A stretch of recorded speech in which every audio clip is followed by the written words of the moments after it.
Assalamualaikum warahmatullahi wabarakatuh.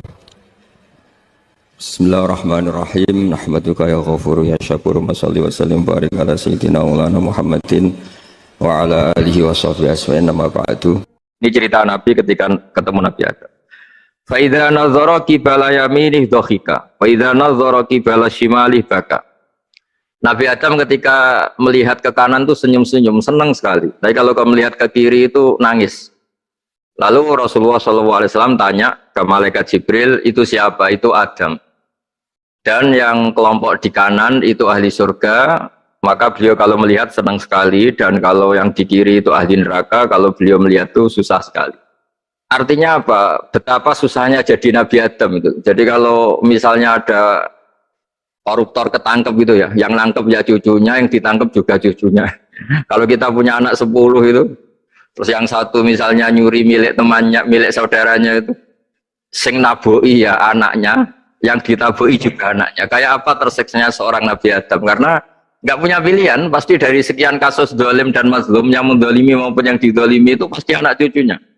Jadi betapa susahnya seorang Nabi Adam. Jadi termasuk kearifan kita sebagai manusia itu belajar dari takdir yang kita hadapi, yaitu keterbatasan kita sebagai manusia.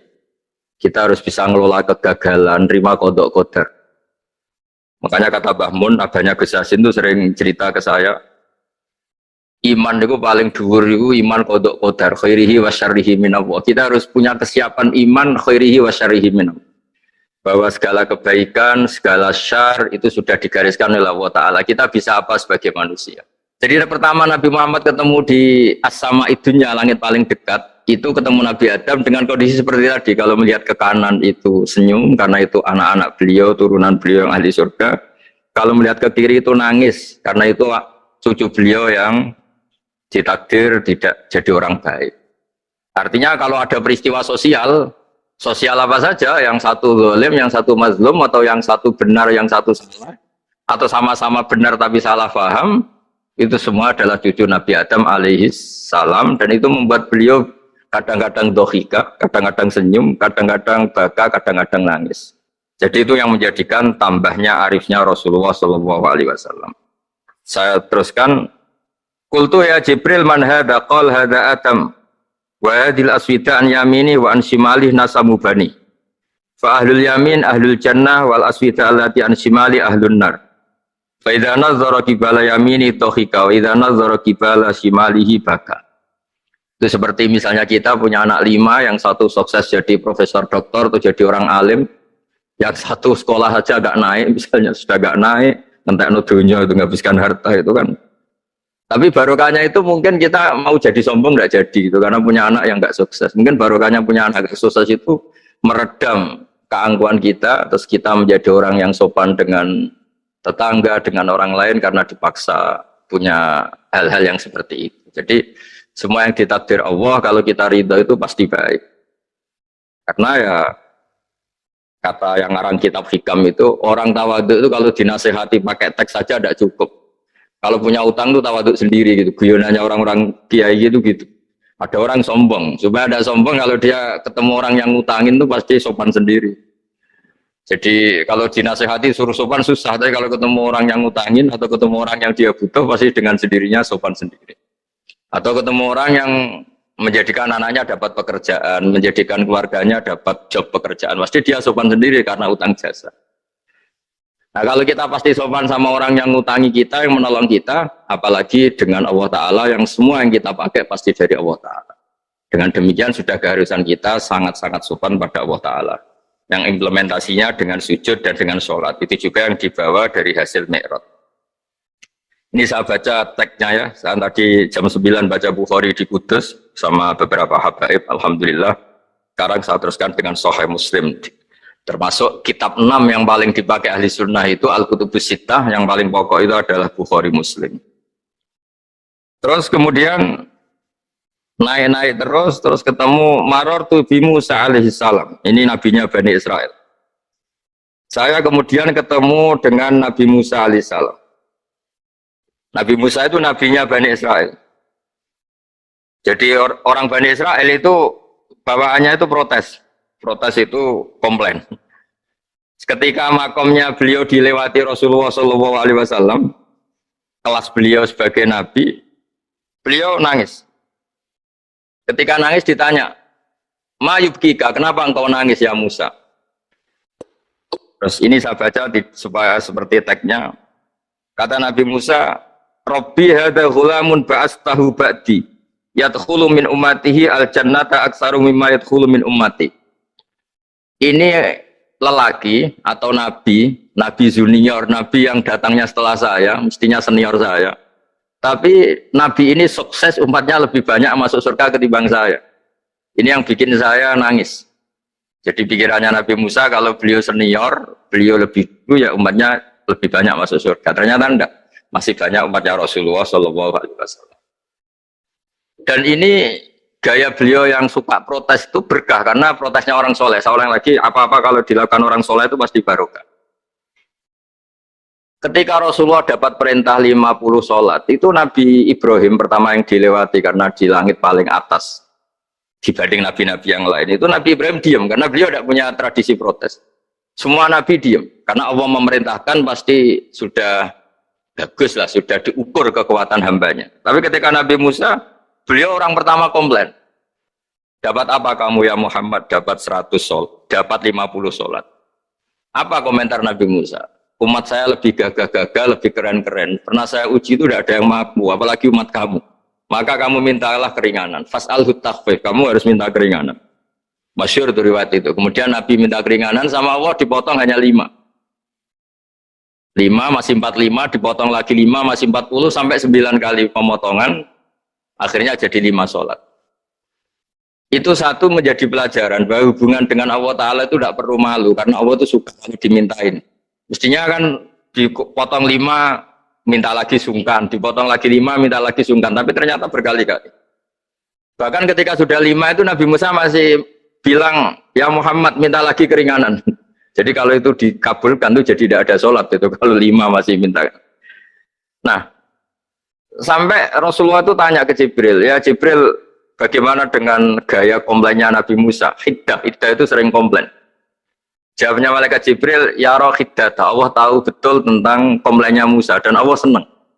Ya karena bawaan beliau begitu. Ini penting saya utarakan bahwa dalam Islam itu orang yang lemah lembut, yang samahah, Allahun halim, kayak Nabi Ibrahim itu juga Allah suka. Yang suka komplain tapi demi hak, bukan demi konflik, saya ulang lagi demi hak, bukan demi konflik, juga Allah suka. Itu kita menjadi dapat sholat yang hanya 5 itu barokahnya komplainnya Nabi Musa karena kita yang lemah ini diukur dengan umat beliau yang kuat ternyata umat beliau tidak kuat barokahnya tidak kuat itu dipakai tolak ukur apalagi umatmu yang Muhammad kemudian itu yang menjadikan Nabi sebagai orang yang sangat tawaduk karena yang merintahkan itu senior meskipun kita tahu Nabi Muhammad itu Sayyidul Awwalin wal Akhirin tapi secara lahir, secara jusmani beliau lahir paling belakang dan secara lahir juga beliau Nabi paling terakhir. Jadi secara hukum adab beliau harus sopan. Tentu sopan itu jadi panutan kita. Meskipun kita tahu hakikat beliau adalah Sayyidul Awwalin wal Akhirin. Secara hakikat. Nanti kita bicara lebih jauh tentang jusmani dan ruhani. Nah akhirnya keturutan sampai 5 sholat yang kita lakukan sekarang itu barokahnya komplainnya Nabi Musa. Banyak di cerita-cerita kitab hadis. Ketika Nabi Musa ngaji sama Nabi Khidir, itu komplainnya Nabi Musa menjadi fikih yang luar biasa, kata kitab Ibnu Hajar al-Asqalani, Fathul Bari. Ketika beliau ngaji sama Nabi Khidir, kemudian Nabi Khidir itu dipinjemin perahu sama masyarakat. Sudah dipinjemin karena beliau majanan ya, dikasih gratis. Tapi di tengah-tengah perjalanan perahunya itu dilubangi. Nabi Musa komplain, akhirat tahari tukhriqu ahla, masa kamu lubangin padahal kamu naik, nanti gimana kamu sudah pinjem, nggak bayar, masih ngerusak lagi, itu apa-apaan. Nabi Khidir ya relax saja, ilmu kamu belum cukup untuk menganalisis ini. Begitu juga ada 3 peristiwa yang Nabi Musa itu selalu komplain. Apa yang dikatakan Ibnu Hajar al-Asqalani itu kitab yang sangat bagus sekali. Justru dengan protes itu Nabi Musa punya kelas di atas Nabi Khidir karena orang nggak boleh sukut alal mungkar karena secara fikih orang itu tidak boleh mendiamkan suatu yang buruk. Kita tahu dalam aturan fikih di antara kewajiban kita adalah ingkarul mungkar, mengingkari suatu yang memang harus diingkari. Ya meskipun tentu tidak dengan sikap destruktif yang merusak dan apa, tapi yang nggak baik tentu kita ingkari. Perilaku Nabi Khidir yang melubangi perahu yang tidak miliknya, padahal yang punya perahu sudah menonton itu perilaku yang nggak baik. Sehingga Nabi Musa protes. Justru protesnya Nabi Musa ini menjadikan beliau selalu di kelas fikih terbaik, yaitu ingkarul mungkar, mengingkari barang yang harus diingkari. Tapi tentu Nabi Khidir juga nggak salah, karena beliau punya perhitungan. Di depan nanti itu ada begal-begal, ada kekuatan yang nggak baik, yang selalu akan membegal perahu-perahu yang kondisinya sempurna. Nabi Khidir punya perhitungan, kalau ibarat mobil ini spionnya kok nggak dipecah, nggak diambil, itu termasuk mobil bagus, pasti digarong. Tapi gara-gara spionnya dipecah dulu sama Nabi Khidir, terus depannya dilumuri apa supaya agak menarik, ini selamat. Jadi perhitungannya Nabi Khidir, wa kana wara'ahum maliku ya'khudhu kulla safinatin ghusba. Di beberapa tafsir diartikan safinah ay sholihah, karena di depannya nanti akan ketemu orang-orang yang dolim yang selalu ngambil perahu-perahu yang bagus. Caranya gimana supaya perahu itu gak diambil? Ya karena mereka hanya ngambil yang bagus, ya dirusak dulu supaya gak bagus. Kalau ya gak bagus nanti lolos dari garong tadi, dari pengambilan secara dolim tadi. Jadi Nabi Khidir gak salah karena ada visi seperti itu. Nabi Musa protes juga gak salah karena memang tugasnya itu ingkarul mungkar, mengingkari barang yang memang gak benar. Nah, di sini seperti yang dikatakan Gus Yassin, kita harus bisa ngelola perbedaan, ngelola beda sudut pandang dan sebagainya. Sehingga kita selalu dapat nikmat Allah Ta'ala, wa allafa baina qulubihim, nikmat yang kita asik, kita hidup asik, nyaman. Doa-doa bapak-bapak saya, guru-guru kita sering ijazahi setiap ketemu teman atau keluarga disuruh berdoa, Allahumma alif baina qulubina wa aslih dzata bainina. Semoga hubungan kita dengan orang lain itu baik-baik saja dan semua konflik kita dibenahi oleh Allah Subhanahu wa taala. Karena kita tidak pernah tahu ya. Kita miskin kadang dianggap problem karena takut membebani tetangga. Tapi kita kaya juga kadang dianggap problem karena orang lain takut kalah dengan kita. Kita tidak pernah tahu cara pandang orang lain. Jadi kadang-kadang kita menang gitu, sama yang seneng dikira kita pemikir serius, tapi sama yang nggak seneng dikira kita merengut. Kita guyon, kata yang seneng itu luar biasa, kita dianggap orang yang ceria. Bagi yang nggak seneng dianggap arogan. Jadi kita tidak pernah bisa ngelola pikiran orang lain. Nah, barokahnya rahmat Allah yang tidak terbatas, kita seperti ini. Dan itu digambarkan oleh Allah Ta'ala ketika ketemu antar Nabi itu. Cara pandang ya beda-beda. Nabi Ibrahim itu kalau melihat orang yang nggak benar, itu ya ngendikane faman tabi'ani fa innahu minni wa man asani fa innaka ghafurur rahim. Ya Allah, yang ikut saya ya karuan kelompok saya, yang tidak ikut saya semoga engkau banyak mengampuni mereka. Nabi Nuh beda sekali cara pandang. Nabi Isa ubudiyah murni. Ketika melihat orang yang enggak benar, beliau tidak ngambil sikap. Beliau ngendikan intu adzibhum fa innahum ibadu. Kalau engkau siksa nggih monggo Gusti, itu hamba-hamba jenengan, itu terserah jenengan. Wa in taghfir lahum, kalau engkau ampuni nggih monggo, jenengan yang punya pertimbangan lebih bijak. Dan itu yang dalam banyak hadis ketika Rasulullah SAW melihat umatnya di akhir zaman yang macam-macam, Nabi ngambil sikap kayak sikapnya Nabi Isa. Sebagian riwayat Nabi mengatakan fa'aqulu kama qala al-abdus sholeh.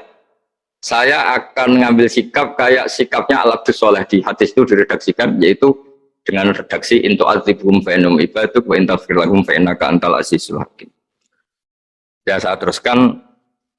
Kemudian akhirnya Rasulullah SAW sampai ke Sidratil Muntaha. Wa ra'aitu Ibrahim alaihi salam wa ana asbahu waladih bih. Ketika ketemu Nabi Ibrahim, hubungan Rasulullah itu sangat emosional. Beliau yang pertama diceritakan, saya ketika ketemu Nabi Ibrahim itu senang sekali karena ternyata saya ini cucu beliau, turunan beliau yang paling mirip beliau. Jadi ini unik, dari sekian peristiwa besar, peristiwa langit, kemudian Nabi ada hubungan emosional yang luar biasa ketika ketemu Nabi Ibrahim. Pertama yang dikatakan Nabi, wa ana asbahu waladihi. Saya adalah cucu yang paling mirip beliau. Dan ini kita tahu akhirnya di semua syariat kita istilah resminya itu anit tabi millata Ibrahim hanifah. Di istilah resmi agama kita millata abikum Ibrahim, agama leluhur kamu Ibrahim. Kita ketika baca sholawat Allahumma sholli ala sayyidina Muhammad, terusannya juga kama sholli ta'ala sayyidina Ibrahim wa ala ali Ibrahim. Dan seterusnya dan seterusnya. Kemudian yang terakhir saya cerita secara akidah Ahlussunnah wal Jamaah yang dianut oleh Imam Asy'ari dan Maturidi. Meskipun secara lahir itu Nabi ngalami pertemuan dengan Allah di Sidratil Muntaha, tapi tetap saja kita cara pandang bahwa Allah Ta'ala itu mukhalafatul hawadis. Allah tidak bisa kamu andekan di satu tempat terus ngalami hal-hal yang kita alami sebagai makhluk. Sebab itu sirinya kenapa di surat Isra dimulai dari subhanalladzi. Allah tetap maha suci. Maha suci itu artinya terbebas dari yang kita alami. Allah selalu mukhalafatul hawadis. Allah la yahtaju ila makarin. Allah tidak butuh tempat. Allah tidak butuh waktu. Allah tidak butuh semua. Karena Allah itu qayyum. Allah itu qiyamuhu binafsihi, berdiri sendiri. Allah tidak butuh aras. Allah tidak butuh kursi. Tapi eksistensi kursi yang butuh Allah. Allah tidak butuh aras, tidak butuh kursi, tidak butuh langit. Semuanya itu berdiri karena Allah. Bukan sebaliknya Allah berdiri di atas semuanya. Sehingga kita mulai kecil diajari Allah itu siapa? Al-Qayyum. Kalau bahasa kita qiyamuhu binafsi. Selalu berdiri sendiri dan Allah itu Al-Ghaniyul Mutlaq. Enggak butuh yang lain. Di sini pentingnya selalu Nabi ngintikan subhanallah subhanallah, beritanya tetap Allah itu maha suci, Allah maha besar, Allah maha agung, dan keagungannya diantara ditandai dia punya sifat yang tidak sifat kita. Dia punya keabadian yang tidak bisa kita miliki. Dia punya semuanya yang tidak kita miliki. Itu sebab itu dimulai subhanalladzi asra bi abdi lailam minal masjidil haram. Jadi kata subhana ini maha suci itu maha suci dari tempat, dari waktu, dari apa saja. Meskipun Allah punya adat, punya sunnah memperlakukan hambanya itu dengan logika atau bayangan yang dibayangkan seorang hambanya. Sehingga seakan-akan kita ini ya ketemu, seakan-akan kita bisa ini melihat. Sehingga di surga disebut kita ini melihat Allah. Tapi semua ahli sunnah mengatakan, tapi kamu melihat Allah itu tetap saja bila kaifin walan khisorin, tidak bisa terus menciri. Ciri itu bisa membatasi sifatnya Allah itu begini-begini, tidak bisa. Tetap Allah itu la tudrikul absar wa huwa yudrikul absar. Tapi kita bisa disebut melihat dengan kemakhlukan kita yang profan. Di surga disebut melihat, tapi bukan melihat yang kayak kita melihat antar makhluk yang terus bisa apa itu cerita detail, cerita spesifik, cerita apa, tidak bisa. La tudrikul absar.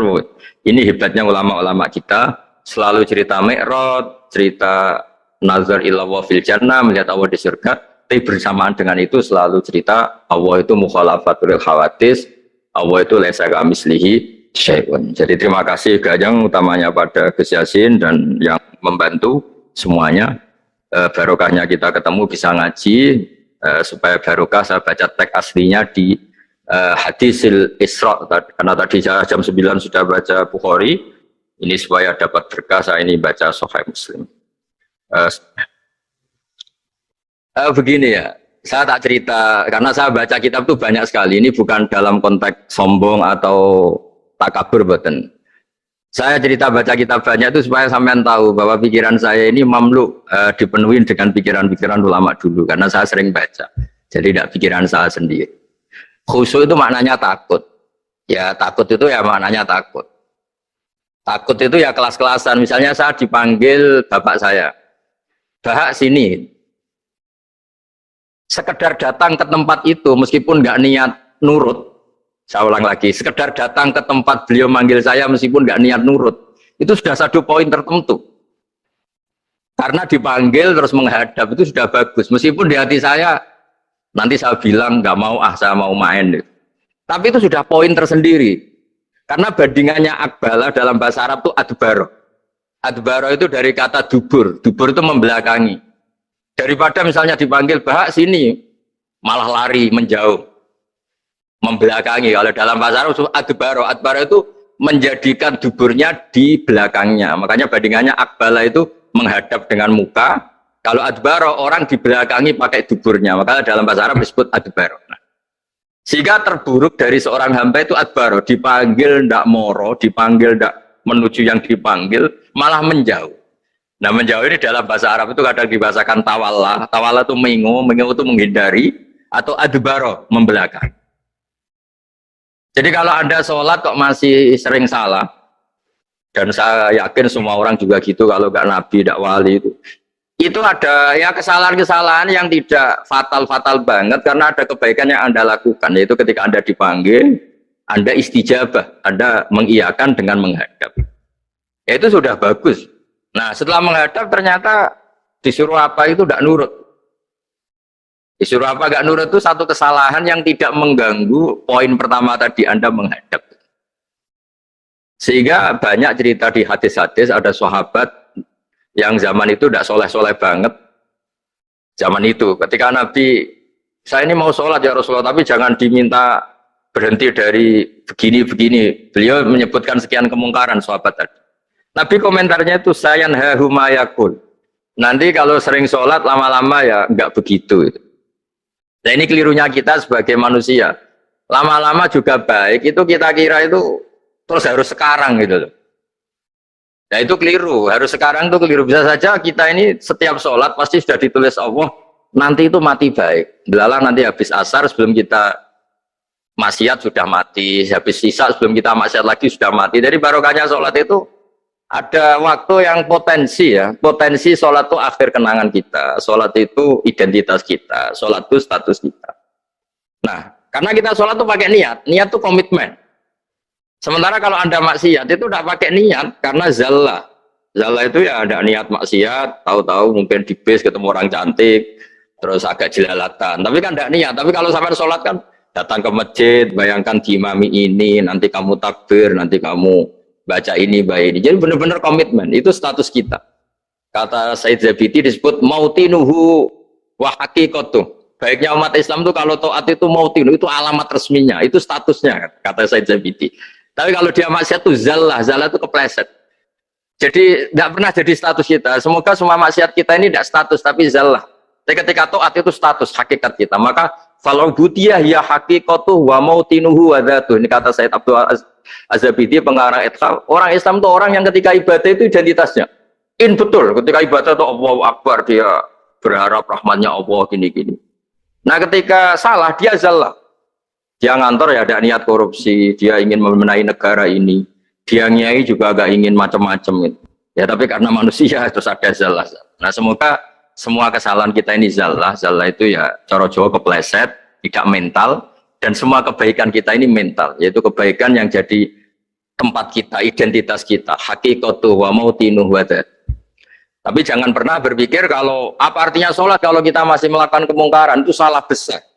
Sholat itu wajib, dengan Anda sholat itu sudah mengurangi kemungkaran Anda, karena Anda tidak melawan ketentuan Allah Ta'ala. Kayak kita orang Indonesia, meskipun kita koruptor, mau jadi KTP Indonesia sudah bagus, kita mau jadi warga Indonesia, meskipun setelah itu kita korupsi, dan salah, tapi lumayan jadi mau jadi warga apa? Indonesia. Orang mau sholat artinya dia menstatuskan diri sebagai hamba Allah. Teken kontra, kalau saya ini hambamu ya Allah, anta robbi, iya karena butuh, iya karena stain.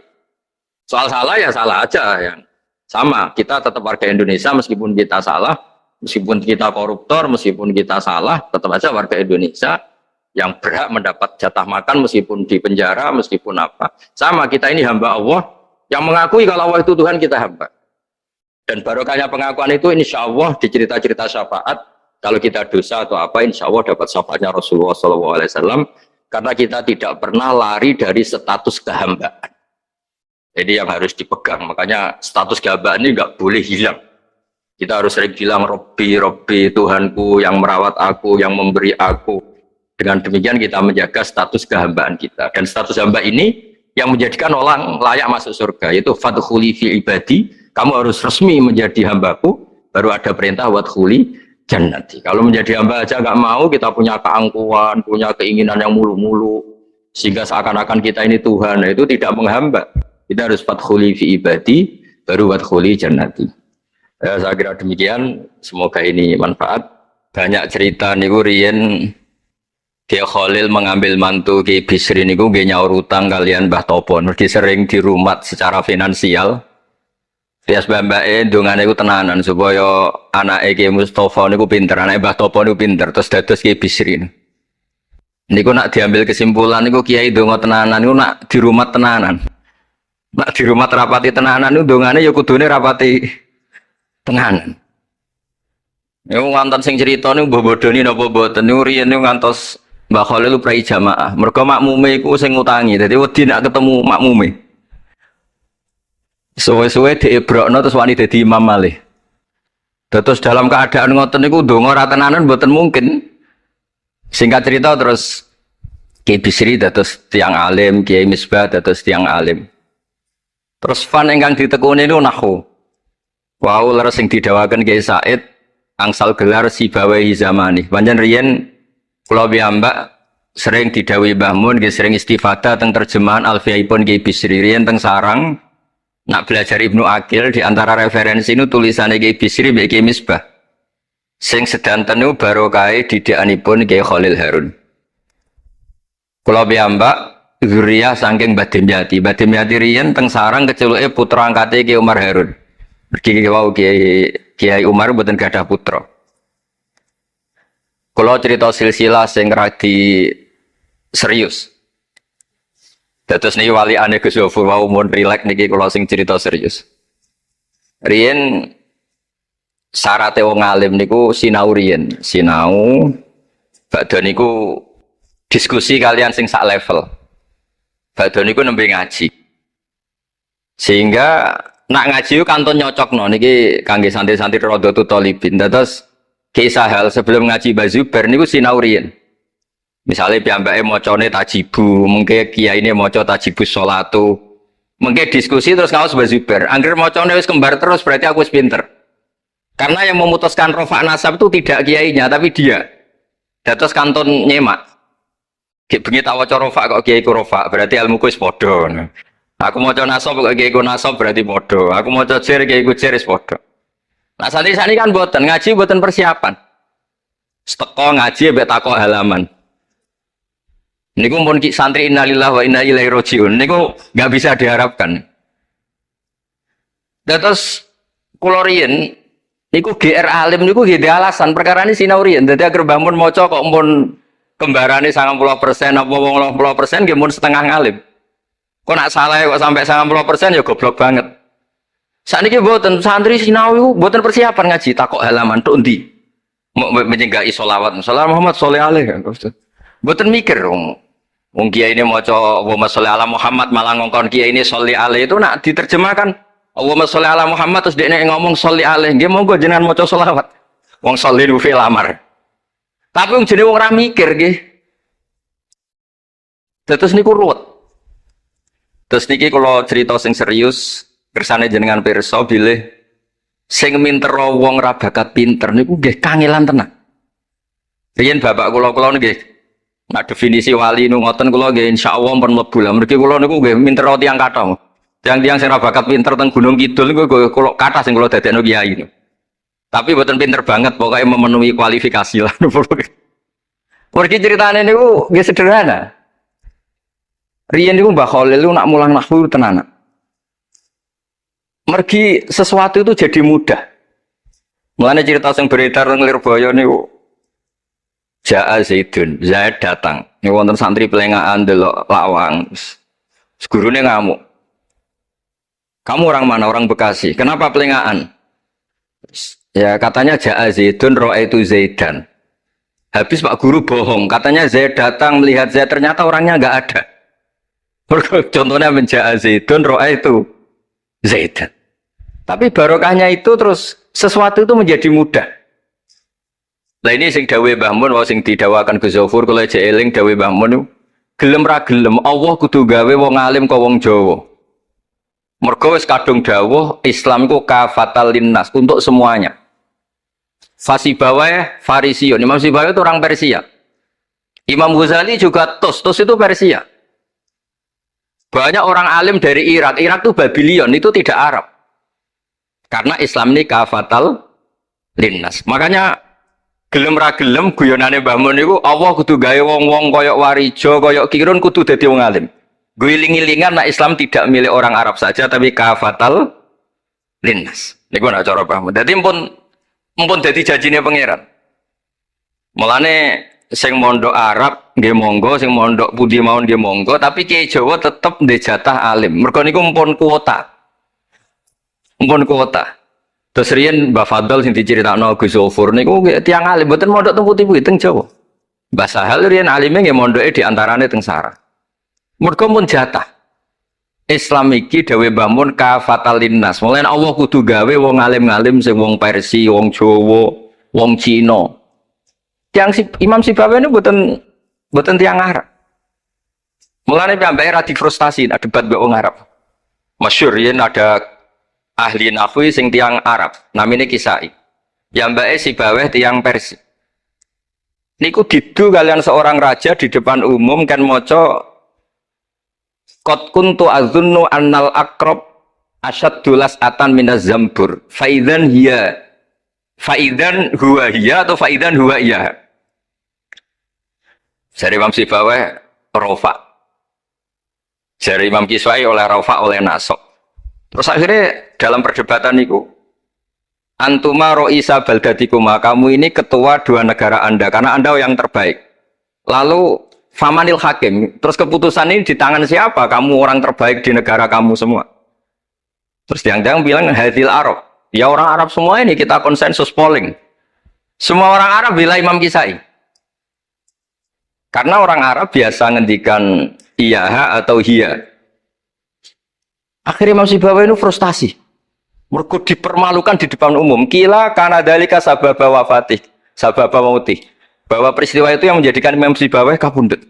Kok dipermalukan di depan umum?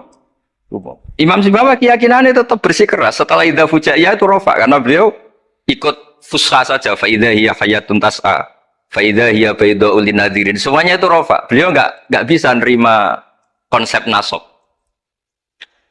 Terus tapi Imam Sibawai yang ngalami dipermalukan itu jadi barokah yang sak dunya. Yaitu karena dia orang Persia, belajar nahwu harus yang fusha saja. Barokahnya itu orang-orang non Arab itu bisa belajar nahwu. Karena nggak perlu latihan min aina ji'ta diwaca minin jid. Fi aina batuka diwaca fan batnuk. Cara sampean latihan Arab nakal tambah goblok. Mereka terus ribet. Orang Arab itu kalau ono wong Jawa mangan, sak piring kok wis wareg itu takok fi aina batnuka itu fan batnuk. Kan tambah pusing. Nak temudi kan boten. Fi aina batnuka. Min aina jita. Sehingga ora perlu mikir minen jit. Terus dawe Bamun barokah fusha itu terus nahwu itu bisa digeneralisir. Akhirnya terus pilihannya Alfiyah. Kila diantara sing betul Alfiyah pertama nu Kiai Khalil Bangkalan. Mergi teng silsilah wau sing dirawakan Kiai Said diantara gurunipun Mbah Khalil Harun Kiai Khalil Bangkalan. Kula piyambak menyaksikan dalam manaqibnya Syekhona Khalil, beliau ngaji sama Said Zaini Tahlan.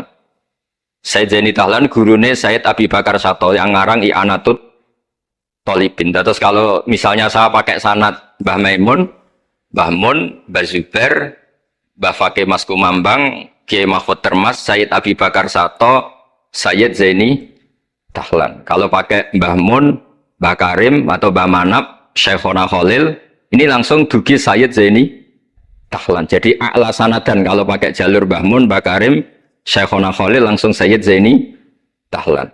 Sama kalau pakai sanad keluarga sini misalnya Mbah Khalil Harun langsung ke Syekhona Khalil, langsung dugi Sayyid Zaini Tahlan.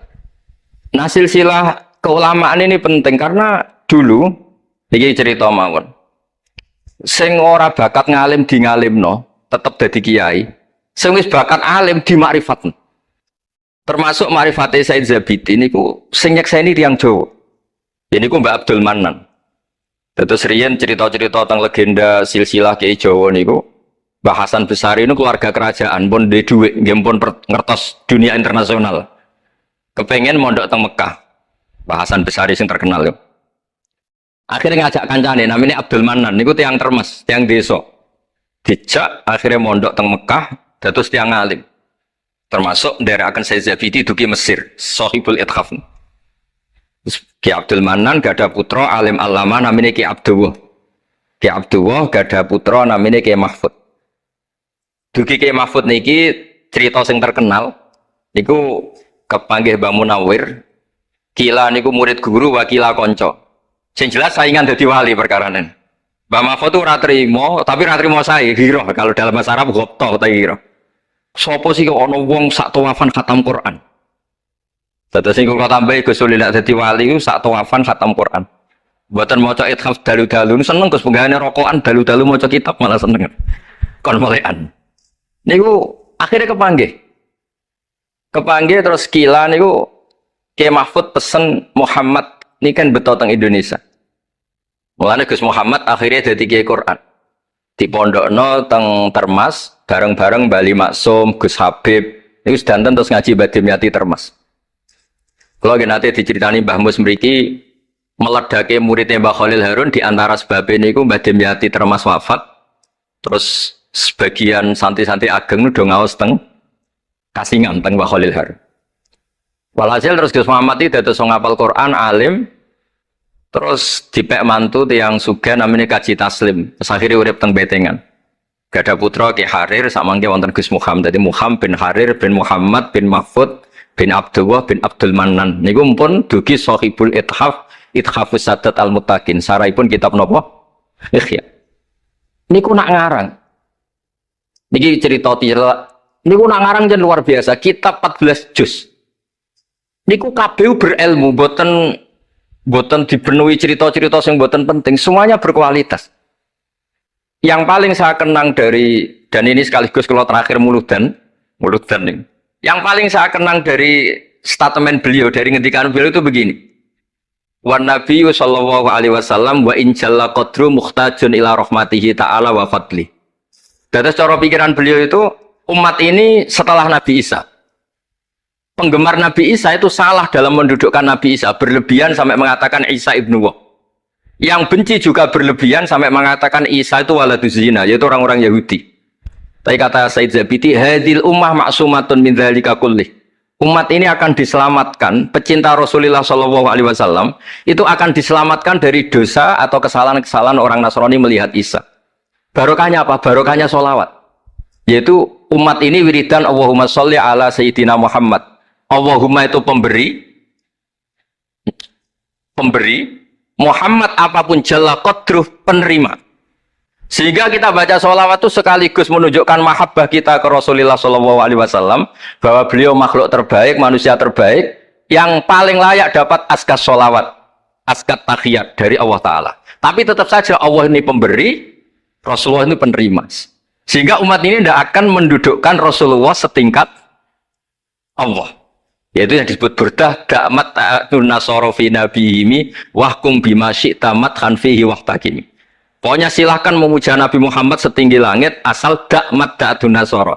Tinggalkan kesalahan yang dilakukan orang Nasrani. Nah itu kata Said Zabidi, cukup kowe maca sholawat. Karena dengan baca sholawat berarti Allahumma sholli ala Muhammad, Allah pemberi, Nabi apapun agungnya penerima. Jadi sampean nyebut Allah, yaitu Jalla Jalaluh, menyebut akrobu habaibi akrobu asfiyahi. Nah itu ini cerita. Jadi kita ini dididik orang-orang spesial.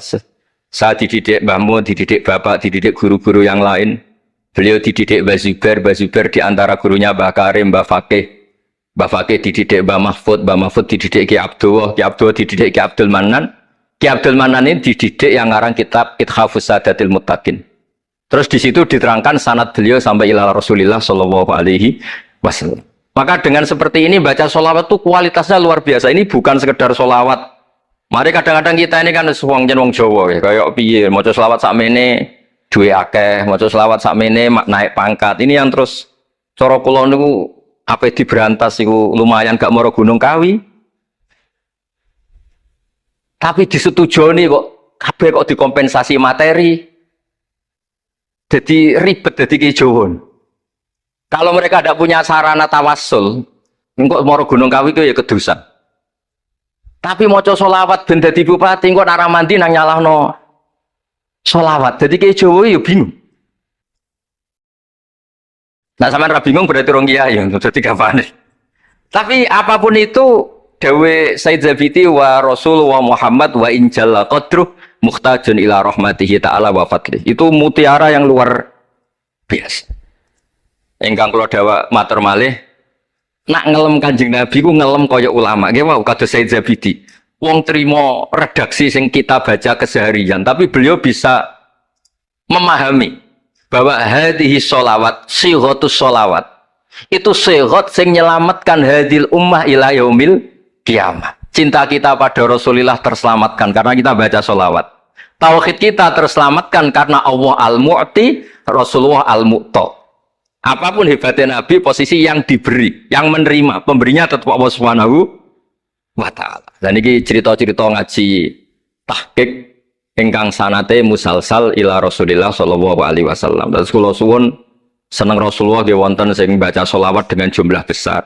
Wonten sing bacanya ndak besar tapi ngerti sirrun min asrori sholawat. Ngene iku piye supaya sholawat iku nunjukno mahabbah kita lan keyakinan kita nak nabi niki afdhalul khalqi paling disenengi Allah. Tapi sekaligus nabi tetap Abdullah wa Rasul. Cukup dengan redaksi Allahumma sholli ala Muhammad atau sholli ala Sayyidina Muhammad. Terus niki mun dalu nek sampean kakean ilmu malah bingung. Wong kula piyambak mun nganggep final yang didhawuhna Gus Zofur mergi saya bersaksi karena hal yang sama juga Mbah Mun sering dawuh. Sing jelas iki Jawa kudu bangga tetep untuk kuota.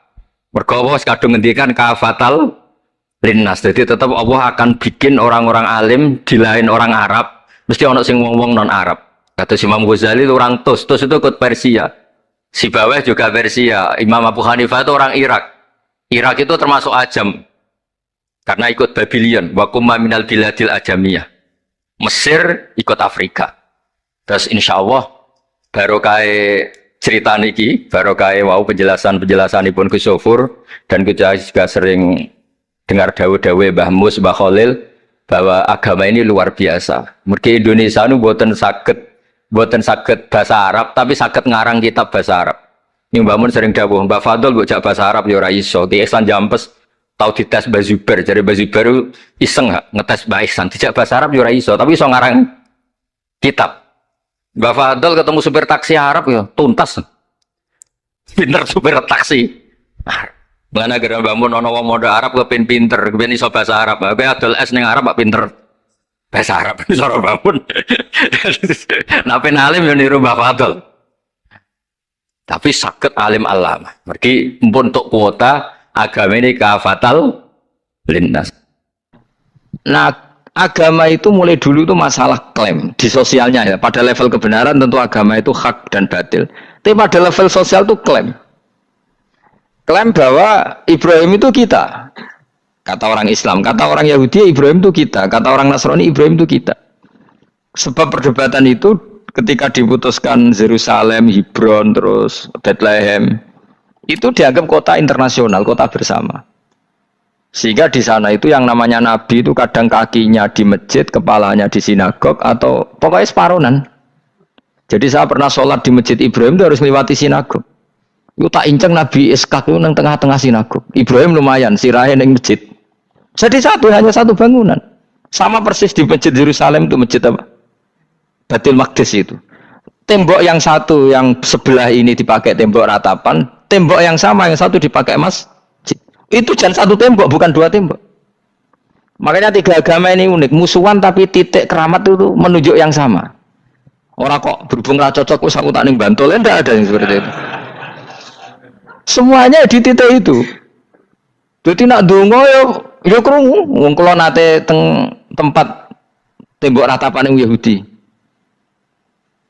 Makanya sekuler ya ono barokah dunia itu sekuler. Kula mriku nggih ketunan. Mbak-mbak nggih jilbaban enggak masalah karena dianggap tempat wisata. Sama di Mesir itu ada masjid tertua, Masjid Amr bin As. Wong barat nak rono ya ono sing katokan cekak macam-macam. Wong wisata. Kok Masjid Kauman Jogja. Coba yang mlebu ya lah wong sapa?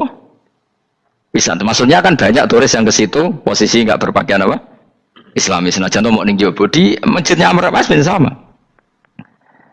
Nah pertanyaannya gini, satu-satunya yang bisa meyakinkan umat Islam kalau Ibrahim tidak Yahudi dan Nasrani ya dawuh pangeran. Kenapa? Karena secara fisik makamnya itu di kawasan apa? Yahudi. Nabi Daud para meneh sak kemule itu tembok bintang kejora kabeh. Bahkan kalau ziarah ke sana kudu maca ala Yahudi dulu. Piye? Nabi Daud sing. Nah di sini ini pentingnya nyuwun sewu, pentingnya dengan tanda kutip pentingnya politik. Jangan-jangan makam-makam itu terserah otoritasnya. Andai kan Indonesia itu menang Wahabi, mungkin makam-makam tulis sentral kemusyrikan, awas bahaya. Karena yang menang Aswaja ya tempat barokah. Ya tinggal yang nulis. Nah ini yang kita khawatirkan. Ibrahim mengalami seperti itu. Andai kan dulu yang menang 100% Umar atau Salahuddin Al-Ayyubi, mungkin Ibrahim itu enggak lagi ada sinagog di seputar Nabi siapa? Ibrahim. Semuanya emas. Tapi sekarang enggak, karena dikuasai dunia internasional itu jalan kakinya di sinagog. Ishak malah total, Ishak gitu. Yakub malah total, semua tubuhnya di sinagog, karena Yakub itu nama lainnya siapa? Israel. Ya, nama lainnya Yakub siapa? Makanya Yakub bin Ishak bin Ibrahim. Lah Yakub punya anak namanya Yahuda. Paham ya? Makanya Yahuda bin Yakub bin Ishak bin Ibrahim. Yahuda punya dulur yang li'ab 12, yang dulur punya dulur li'ab itu 2, Bunyamin sama siapa? Yusuf. Ya Bunyamin Yusuf ini sakit. Yang lainnya berapa? 11. Itu 10 kan, berarti 10. Pokoknya bangsa itu berapa itu? Lah itu li'ab hanya berapa? Ada li'ab, ada apa? Sakit. Nah Yusuf nasibnya paling untung Nabi Yusuf. Orang Kristen nama Yusuf sama orang Islam jenenge Gus Yusuf itu banding. Ya. Daniel enggak ya? Keok ya? Sarah? Keok kita. Yusuf banding ya? Non muslim nama Yusuf banyak ya? Islam Kiai Yusuf juga banyak. Mustafa Rawono ya? Islam kabeh aja nih, meskipun gak wong pilihan deh nih. Mustafa sing jeneng-jeneng saya gak mboten ora ono maknane. Makanya saya itu mikir. Nah, terus perdebatan sejarah itu mesti mengacu ke Duriyah. Duriyah itu komunitas. Nabi Ibrahim itu, kita ikut partai Ismail saja ya, supaya jelas ya. Ismail itu lahirnya di Palestina, di Syam, dibawa ke Mekah. Tapi mari kula nu rodok setuju gak mari dadi utek kula niku rodok iku. Utek kula niku kan anut kaul sing paling akwa. Sampean anut sing tahu krungu pertama, kan angel ya dadi sambung. Tapi sudahlah, saya tak kompromi saja ikut siapa? Ismail. Ismail itu kemudian ketika Islam, saya ulang lagi, ketika Islam mengklaim juga agama Ibrahim, itu orang Yahudi mencibir. Kamu kok bilang agama Ibrahim itu alasannya apa? Kita ini yang ikut Ibrahim, kata orang Yahudi, karena kita orang Palestina, kita orang Yerusalem.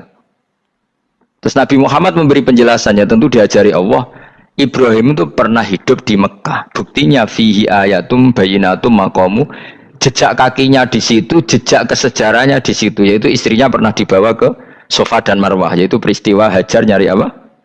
Air. Lalu Ibrahim dan Hajar ini punya anak namanya siapa? Ismail, dan itu namanya Abul Arab. Jadi Abul Arab itu Ismail. Bukan Ibrahim. Kenapa kok tidak Ibrahim? Karena Ibrahim juga Abu Syam. Ibrahim masih milik bersama. Yang mulai benar-benar hidup di Mekah itu siapa? Ismail. Maka dulu perdebatan antar para peneliti agama, itu lalu Adnan itu siapa? Makanya terus diputuskan, wa adnanu bila roibin inda dzawil ulumin nasabiyah ila dzabihi Ismaila nisbatuhu wa muntama. Lalu pertanyaannya, orang Yahudi yang di Palestina tetap mengklaim kalau mereka turunan siapa? Ibrahim, dan menduga Ibrahim adalah Yahudi. Islam darani Ibrahim Islam. Ya sudah seperti itu tuh nasib agama, akan begitu terus ila yaumil qiyamah. Kita tentu iman status Ibrahim, maka anak Ibrahimu Yahudiyah wala Nasraniyah. Nah, kenapa harus Quran ngendikan? Karena secara fisik atribut Ibrahim itu sekarang makomnya itu dikuasai Yahudi, akhirnya dikuasai Israel akhirnya juga. Jadi gampangannya ini loh. Umpama Nabi Ibrahim di makom ning Indonesia terus dikemuli ayat kursi kan aman. Paham tuh kita? Angel temen terang kowe. Mesti diarani Islam. Nah, tapi di makom ning Israel dikemuli bintang kejora. Paham ya? Maka mau tidak mau tetap ada perebutan otoritas politik. Makanya di sini ini Sayyidina Umar ngotot kepengen nalukno Romawi. Maksudnya Romawi sing nguasai Palestina. Tenan kasil. Akhirnya Nabi Ibrahim total ning masjid. Ngalin kono jeneng Masjid Umar. Mergo sing naklukno awal sedurunge Salahuddin Alayubi sinten? Tapi gak suwe kalahne wong Islam. Lagi menangne Rasuluddin apa? Terus kalah meneh, terus saiki dadi kota modern nih. Dikelola secara internasional, dianggap kota tiga nopo agama. Ya wes. Nah kita is ngimani Quran wae ora usah ndelok bukti fisik. Mergo nek bukti fisik iku beberapa nabi makome ning Israel sing status notabene niku Yahudi. Lalu Yahudi itu apa? Awas kena anut aku. Usah pinter lah sementara anut aku. Karena ini sekali salah itu fatal. Yahudi itu siapa? Yahudi itu nama agama, apa nama marga, apa nama sekte. Terus orang tuh gak tahu mikir meneh. Dikira Yahudi itu nama agama, apa nama sekte. Isra-roh gus ora tau mikir. Ya wis ora roh enak. Dadi Yahudi iku jeneng wong iku Yahuda bin Yakub bin Ishak bin Ibrahim. Lalu nama ini ya tetap tauhid. Tapi pertanyaannya, apapun tauhid kamu tetap akan disalahpahami oleh penulis sejarah. Maka sejarah itu sekali sing nulis salah, tetap selawase kurbane yo salah. Misalnya kok Siti Jenar, kita kan tidak pernah tahu Siti Jenar persis piye. Kabeh nulis misalnya dekne wahdatil wujud. Akhirnya dekne tersangka wahdatil wujud manunggaling kawula Gusti. Tapi ada juga penggemar Siti Jenar. Siti Jenar udah diwali, wali songo hasud. Barang dipateni wangi, ben ketok elek digenti asu. Dadi sing ketok elek wali songo ning versi penggemar Siti Jenar. Aku lah termasuk turunan Sunan Kudus ning catetan. Iku ya paling mangkel mbek ketoprak. Perkara men kalah mbek Saridin ceritane. Sajane ya mangkel, tapi sing gawe ketoprak iku tau sowan aku. Tak takoki lho kowe gawe ketoprak ngono piye iki mergawi Gus ora ono hubungane bener apa salah ya. Bar sih. Ini gue cerita Saridin kali Sunan Kudus sampean kalah. Berarti ini buyutku cah ketok ya luwih kondang. Ya sudah seperti itu. Nah, khawatir kita kalau kita sudah ada hafal Quran, ada hafal hadis, nanti orang nulis sejarah itu seenak-enaknya. Makanya nyuwun sewu kados orang yang tidak ahli sunnah kan gawe film gambarannya Umar nyiksa Sayyidah Fatimah. Akhirnya ada orang yang benci siapa? Umar. Tentu kita nggak percaya itu. Kita lebih percaya kalau Umar sangat menghormati Sayyidah siapa? Fatimah, Sayyidah Aisyah dan sebagainya. Nah, makanya hati-hati baca sejarah itu di sini. Karena ya sudah seperti itu. Dulu kita kerepotan kan memasukkan Kahar Mudzakkir jadi pahlawan apa? Nasional karena ada yang cerita ini dulu pernah ikut apa itu dan macam-macam. Kita sering kesulitan melacak sejarah. Oke lah kalau nah bayangkan kalau itu sejarah Nabi. Agama satu bilang Ibrahim Yahudi, agama satu bilang apa? Nasrani. Tapi Allah itu maha kuasa. Orang itu kalau salah mesti keterucute ku elek. Kowe mesti ra roh, gak ulama gak roh. Ketika Nabi debat mbek Yahudi, debat mbek Nasrani itu debatnya itu lucu. Kanjeng Nabi ditanya, "Mat, kamu agamanya ikut siapa?" "Saya pengikut Ibrahim." Lah wong Yahudi yo padahal pinter-pintere wong Yahudi wis kadung bakat cerdas. Tapi musuh-musuh pangeran tetap kalah. Jawabnya Yahudi ngene, "Wah, berarti kamu harus hormat saya Muhammad." "Kenapa?" "Kamu ikut siapa agama kamu?" "Ibrahim." Kan anit tabi millata Ibrahimah Hanifah millata abikum Ibrahim.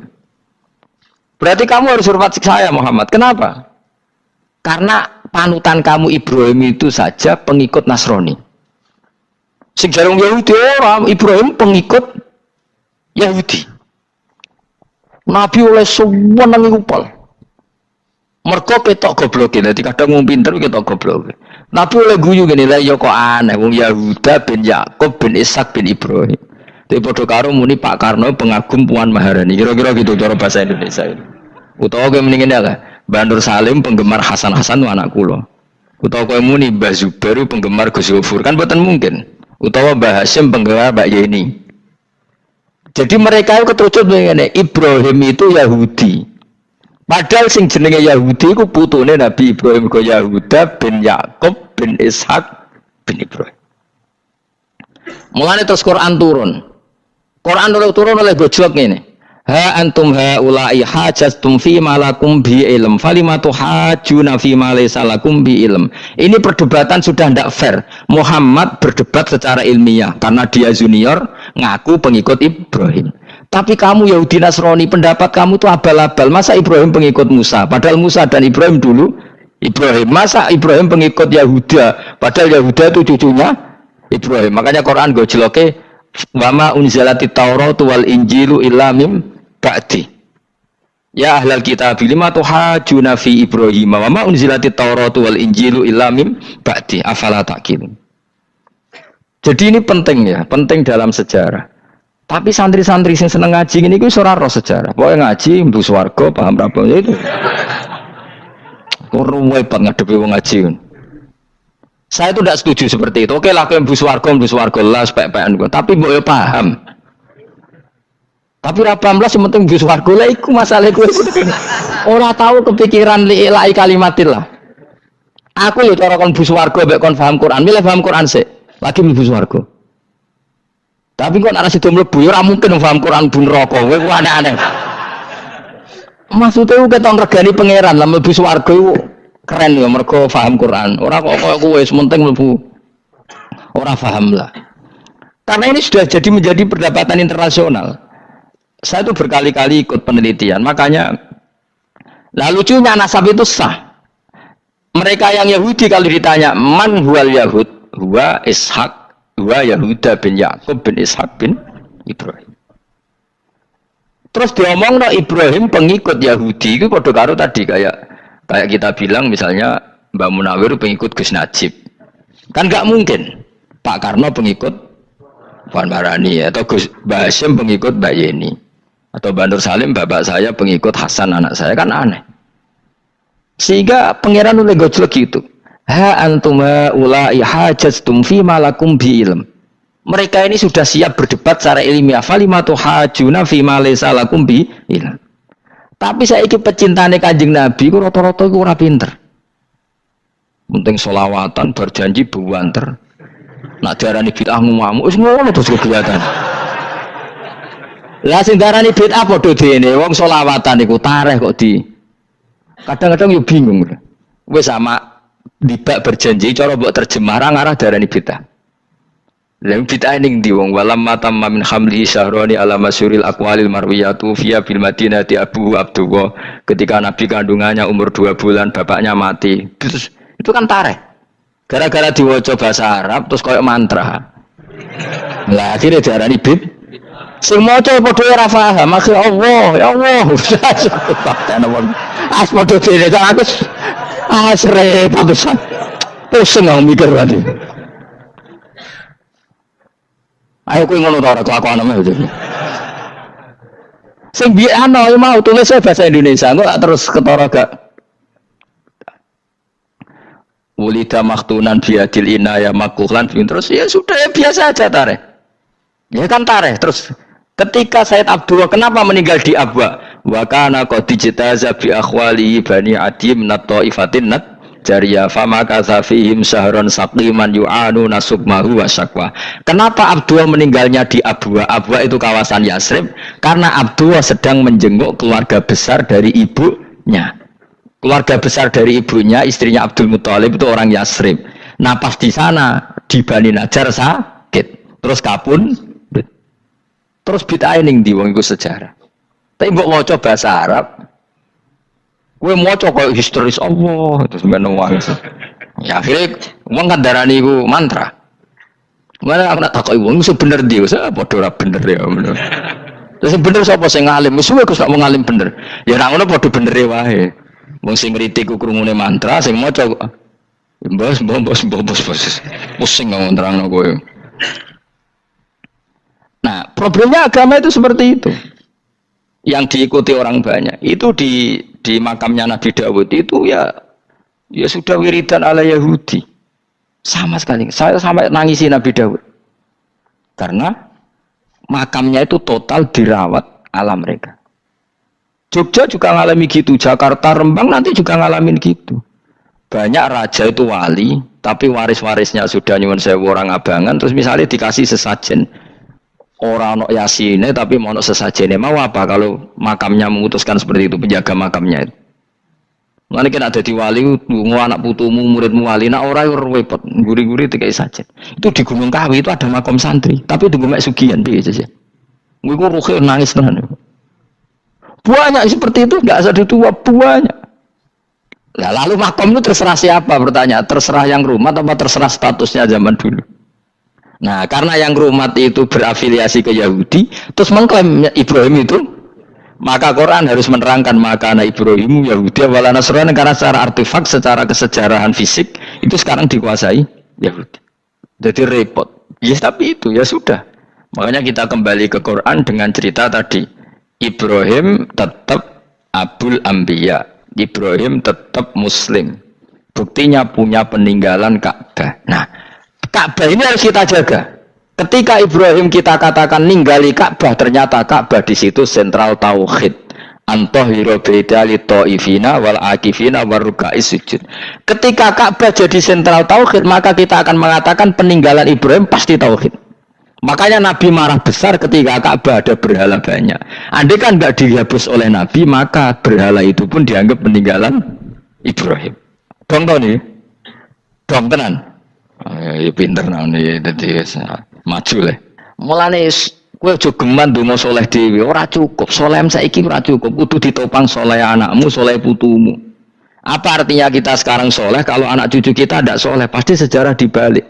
Dan itu kalau dibalik yang meluruskan siapa coba? Ya coba yang bisa menjawab siapa coba? Misalnya Soben terus ya sudah ditulis kacau lah kacau. Saya tidak bisa bayangkan. Makanya Nabi Isa, Quran menjelaskan Nabi Isa sebanyak itu. Karena sudah dikira oleh orang yang salah kalau Isa itu anak Tuhan. Sampai Quran jelaskan Isa itu begini. Soal tidak punya bapak, saya ini Tuhan kata Allah.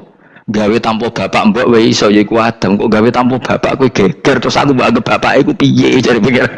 Sampai seperti itu. Karena wis kadung darane keliru, dadi mau ndak mau Quran kudu nerangno. Ibrahim juga gitu, wis kadung diaku kubu sebelah nak dekne iku Yahudi. Nasrani yo ngakoni. Akhirnya Nabi debat terbuka. Lah debat ku nek kakuati kudu adu pasut. Lah repote umat Nabi sing ra keramat wis akeh yo repot. Masyhur ada orang Nasrani, orang Yahudi. Ya sudah Muhammad, kalau kita debat ilmiah oke, Anda menang dalam debat ilmiah. Tapi kita buktikan bahwa kita ini agama samawi. Kita debat pakai langit, sing kalah kena laknat, sing kalah kena adab. Cara Madura sumpah pocong. Nabi yo cari Nabi. Masyhur itu. Faman hajjaka fihi min ba'di ma ja'aka minal ilmi faqul ta'alu nadu abna'ana wa abna'akum wa nisa'ana wa nisa'akum wa anfusana wa anfusakum thumma nabtahil fanaj'al la'natallahi 'alal kadhibin. Nabi dijak mubalah. Oh ya oke, kita mubalah. Nabi nimbali Hasan Husain. Cucu kesayangannya dipanggil Hasan Husain. Putri kesayangannya Sayyidah Fatimah dipanggil. Terus jari Kanjeng Nabi, saya berani adu pasut. Taruhannya saya, anak cucu saya. Wong Nasrani mikir, wih, adu pasut anake dijak putune dijak mesti bener e. Mergo wong paling kuatir nak anake mati, putrine mati. Ora ono cerita bojo ning bab iku. Bojo ora melok ora ora. Mulane kula termasuk kiai sing jarang lunga mbek bojo-bojo. Sakjane sering ora tau mlebu. Tapi kiai-kiai haji ya mbek bojo, umrah mbek bojo. Kula niku ya rada iskal. Jebule bareng tak takono disi dhuwit sing wedok. Ya wis nak ngono kejawab ya wis anjir sing dhuwit sing wedok. Ya wis nak ngono fair apa? Riyen bapak kula kaji ya dhewean, bojo kula kaji ya dhewean, kula ya kaji dhewean, tapi aja tiru. Kamu ndak sekeramat saya ya dadi. Kula nggih setuju sing grudak-gruduk wong loro karena ternyata tadi sing duwe dhuwit sing beda. Ya wis piye meneh. Tapi dalam semua riwayat memang abna ana itu Hasan Husain, Nisa itu Fatimah. Memang Nabi enggak ngajak istrinya. Nabi itu unik dalam banyak hal itu memang ya Hasan Husain sama Sayyidah Fatimah. Kenapa istri itu kadang nggak dilibatkan? Memang nggak seru, seru anak. Orang itu lebih menyayangi anak, toh nyowo cara Jawa. Bareng Nabi keluar, orang-orang Nasrani bilang ini wajah-wajah yang setiap mengetuk langit pasti disembadani. Terus mereka mundur, nggak jadi apa mubahalah, minta mubahalah ini dibatalkan. Berarti Nabi itu debat 2 kali. Secara ilmiah ya pernah, yaitu membuktikan kalau Ibrahim adalah pernah berdomisili di Mekah. Sehingga Nabi mengklaim sebagai turunan Nabi Ibrahim. Mereka tanya buktinya apa? Terus fihi ayatum bainatum maqamu Ibrahim. Orang-orang Yahudi Nasrani ditanya, itu apa? Jejaknya itu jejak Ibrahim. Mereka ngakui kalau Ibrahim pernah di Mekah. Artinya kalau pernah di Mekah zaman dulu kan nggak ada pesawat, nggak ada, mesti domisilinya lama. Dan itu artinya punya anak turun yang hidup di Mekah, yaitu lewat Ismail. Bukti kedua tadi, sa'i. Sa'i baina Safa wal Marwah adalah mengenang ketika Hajar mencari air. Lagi mulai perkara mbek kowe. Saiki Ismail ketika lahir iku jek digolekno banyu antarane Safa mbek Marwah. Sementara cerita Dabih disembelih iku ning Sam. Mulane kok melo-melo lah ya. Kok melo-melo iku lho. Aja terusno, mari kepinteran wis. Semeneng ae ora usah melo-melo. Gak, aku Ismail ya. Dilate pinter kok pintere ra kasil, sombonge tok wis sing kasil. Dadi gak jeng Ismail. Ismail wis gak? Ketona nerangno gitu. Tapi ki ilmiah. Ben kowe bangga de guru alim ya dadi ki ben roh. Nak gurumu gak main-main. Aku yo krungu-krungu nak kaul aku iku Ishak tapi wis goblok ngono Ismail. Karena waman sadda finnar ora umume wong iku wis repot. Rasa diterusno dadi bukti empirik wis mengarah Ismail iku jelas uripe ning Mekah. Mergo wong Yahudi Nasrani lah ngakoni peristiwa Hajar iku ngakoni. Berarti Ismail urip teng Mekah. Akhirnya Rabi mbek suku Jurhum terus nurono Sayyid Adnan sak teruse sampai tok Kanjeng Nabi Muhammad sallallahu alaihi wasallam. Mulane dibak utawa manakib utawi napa? Berjanji. Niku pertama sing disebut abtadi limla bismillah terus wa ba'du fa aqul wa Muhammad bin Abdillah. Kenapa dibak berjanjilah ya. Kenapa nerangkan nasabnya Nabi Muhammad? Karena yang dipertanyakan Muhammad jadi Nabi turunannya siapa? Karena syarat Nabi itu harus turunan Nabi. Makanya berjanji nerangkan wa ba'du fa aqul wa Muhammad bin Abdillah bin Abdul Muttalib wasmu Syaibatul Hamdi khumitat khisaluhus saniyah. Dan masih terbukti di Ka'bah itu ada pintu namanya pintu Babu Bani Syaibah, yaitu nama lain dari mbahnya Kanjeng Nabi. Terus diterusnya sampai wa'adnanu bila raibin intadzabil ulumin nasabiyah ila dzabihi Ismail. Iku partaimu. Mergo berjanjilah darani dzabihu Ismail. Alhamdulillah jadi terus kowe menang. Kenapa? Ya itu tadi sajane mau diterjemah yang ini ketahuilah bahwa Muhammad punya bapak Abdul punya bapak Abdul Muthalib punya bapak Hashim nama lainnya ini bin Abdi Manaf sampai Adnan. Ketika diterjemah itu jadi mantra apa jadi buku sejarah? Nambah waca Arab itu kira paham? Mantra. Mulane sing ngaramno ya bener pancen suarane suara mantra. Sing ngalalo ya bener karena itu sudah apa? Sejarah. Lah khilaf seperti ini sudahlah kita abaikan saja, kita suka damai, tidak suka konflik. Biasalah seperti itu. Tapi yang jelas perdebatan antar para nabi itu seperti itu.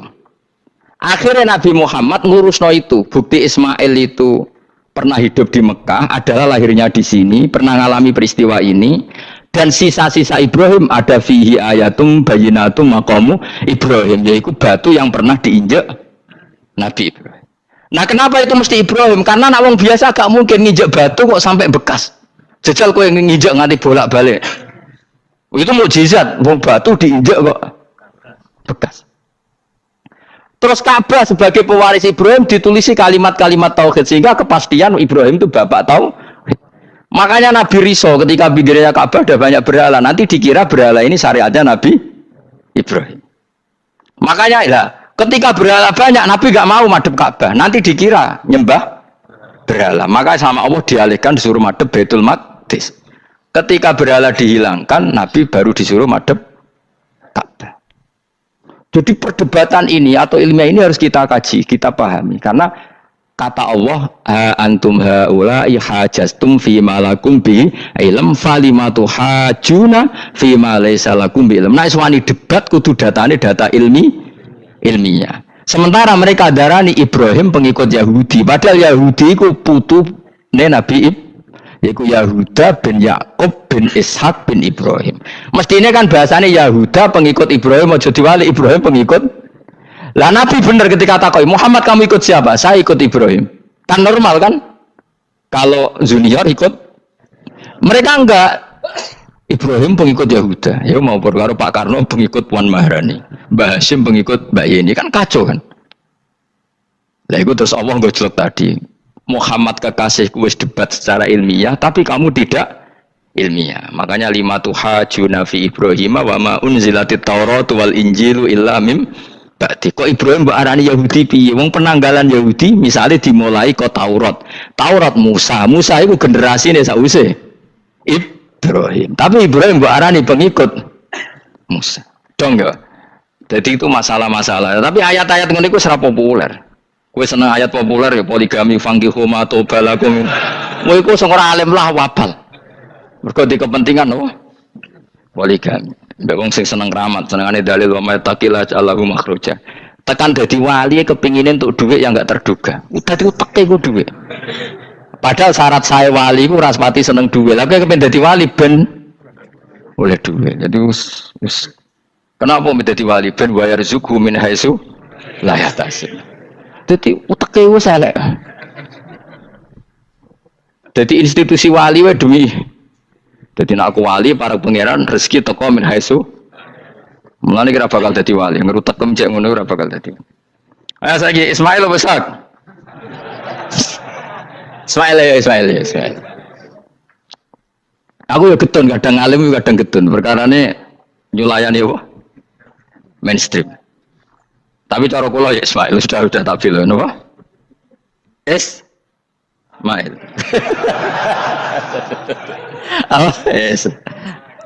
Ismail Iska Ismail. Nak cacile kan milih sing guri. Yang jelas bahwa Ismail atau Ishak kaulani ono pendapat loro. Ya sudah, pokoknya arah Ismail ya Ishak. Tapi kabeh kitab itu menjadi setuju Ishak, tapi ben kok. Aku kadang ya, aduh matane wong tenan. Ya sudah, pokoknya kaulani apa? Ada dua pendapat, yaitu Ismail atau Ishak atau malah kita alime to kowe. Ada dua pendapat. Oh kan. Jadi kesane macane kitab akeh ngono. Gak ngerti mau hasil ngaji ke bengi. Aduh matane wong, guys. Sabar. Ismail wis ya. Sekawe Ismail. Soale mele sing guri. Wa tarakna alaihi fil akhirin salamun ala Ibrahim. Nah, kemudian Allah menitahkan Ibrahim pasti kamu dikenang secara baik. Maksudnya tadi tiga agama semuanya mengklaim Ibrahim itu bagian dari itu. Jadi semua agama mengakui siapa? Ibrahim. Lah yo mbok gedhingi kaya ngono kersane pangeran panjenengan Ibrahim diakui tiga agama kan yo repot. Lah iya kowe ra cocok Ibrahim diklaim Yahudi, diklaim Nasrani, tapi kersane Allah Ibrahim itu orang atau sosok yang dipuji tiga agama. Ya wis kersane pangeran. Ini jelas kalau bersaksi betul di Hebron itu ada makam Ibrahim, Ishak, Yakub. Yakub karena nama lainnya adalah Israel, total di sinagog. Meskipun kita tetap kita pasti yakin kalau Yakub itu nabi dan tidak ada sangkut pautnya dengan keyahudian. Maka kita statusnya mengikuti Quran saja. Kalau status artefak atau fisik itu tinggal sing gawe makom. Gitu. Misalnya tadi Ibrahim karena makamnya di Israel dikuasai orang Yahudi, terus mereka tinggal saja ganti kafan ala Yahudi, dikemuli ala Yahudi, selesai. Waduh misalnya ono Zaid itu wali bora, wali tenan bora, misalnya di makam Wahabi sudah seperti itu, hanya dikasih tanda di kepala, ndak ada jubah, ndak ada apa. Tapi kebalikannya misalnya Ruhin mati anak putune suga kayak cungkup wali besar Ruhin ya terserah nih. Lah mungkin era kita masih konangan, era nice. Lho nak wali songo karuan ana buktine sejarah secara silsilah. Lah nak sing ra jelas-jelas yo. Mulane cara kula putune wali kudu alim biar urut. Saya itu punya catatan sampai Sunan Kudus meskipun lewat ibu, lewat nasab ibu. Tapi supaya pentingnya tadi saya masih punya kitab milik buyut saya ke-7 ke-8. Itu berapa coba? Berapa orang itu setiap saya buka itu langsung putus saking lamanya kitab itu. Sehingga saya tahu itu tradisi nenek moyang saya. Enggak mungkin nenek moyang saya seneng keris, seneng jimat. Nyatanya yang goni lemari ini mau ano kitab. Mbon ane goni mana ane keris kan. Artinya ini penting. Ibrahim juga gitu. Ibrahim itu ngendikan dengan anak putune tinggalanku yo Ka'bah iki, sucikan Ka'bah dari kemusyrikan. Antohiro bidali ta'ifina wal akifina war rukais sujud. Sehingga orang ingat Ka'bah itu ingat apa? Dipakai kiblatul musallin. Kiblatnya orang sholat. Lalu orang sholat itu orientasinya apa? Adalah tauhid. Berarti Ka'bah didesain untuk kiblatnya para ahli tauhid. Harus terus kita buktikan terus setiap sholat mustaqbilal kiblati dan saat sholat kita melakukan tauhid. Jadi terus sejarah berkesinam. Tapi andaikan sejarah pelakunya salah ketika Ka'bah dikuasai Abu Jahal Abu Lahab, kemudian didesain pinggirnya Al-Ata dan Uz, maka seakan-akan Ka'bah jadi sentral kemusyrikan. Makanya ini penting. Jadi lalu sejarah ini gimana? Ya terserah pengelolanya kan. Mulane wali urip iku mesti didongakno wali mati. Mergo sing iso njaga khazanah iku wali urip. Paham sing kula maksud? Jadi ojo bayangno Mekah itu sampean kalah, nak Mekah kalah terus Ka'bah dikuasai Abu Jahal CS misalnya, sing jenis maksudnya, orang Abu Jahal tangi meneh mboten malah repot kabeh. Nah di sini ini pentingnya Quran. Alhamdulillah wong Islam diwarisi oleh Allah Quran, kitab la yatabaddal wa la yatakhayyar, kitab yang enggak akan rubah, yang enggak ada matinya. Sehingga suatu saat misalnya Ka'bah kok pinggirnya berhala, kita tetap nganggep itu tradisi yang salah. Mergo sing jenenge Ka'bah iku antahira bidali thaifina wal akifina warruka'is sujud. Ka'bah adalah tempat yang harus steril dari salah guna, dinggo kemus. Jadi barokah Quran sebagai teks yang enggak hilang, kalau suatu saat ada perubahan tidak seperti yang kita saksikan sekarang, kita ngikuti Quran.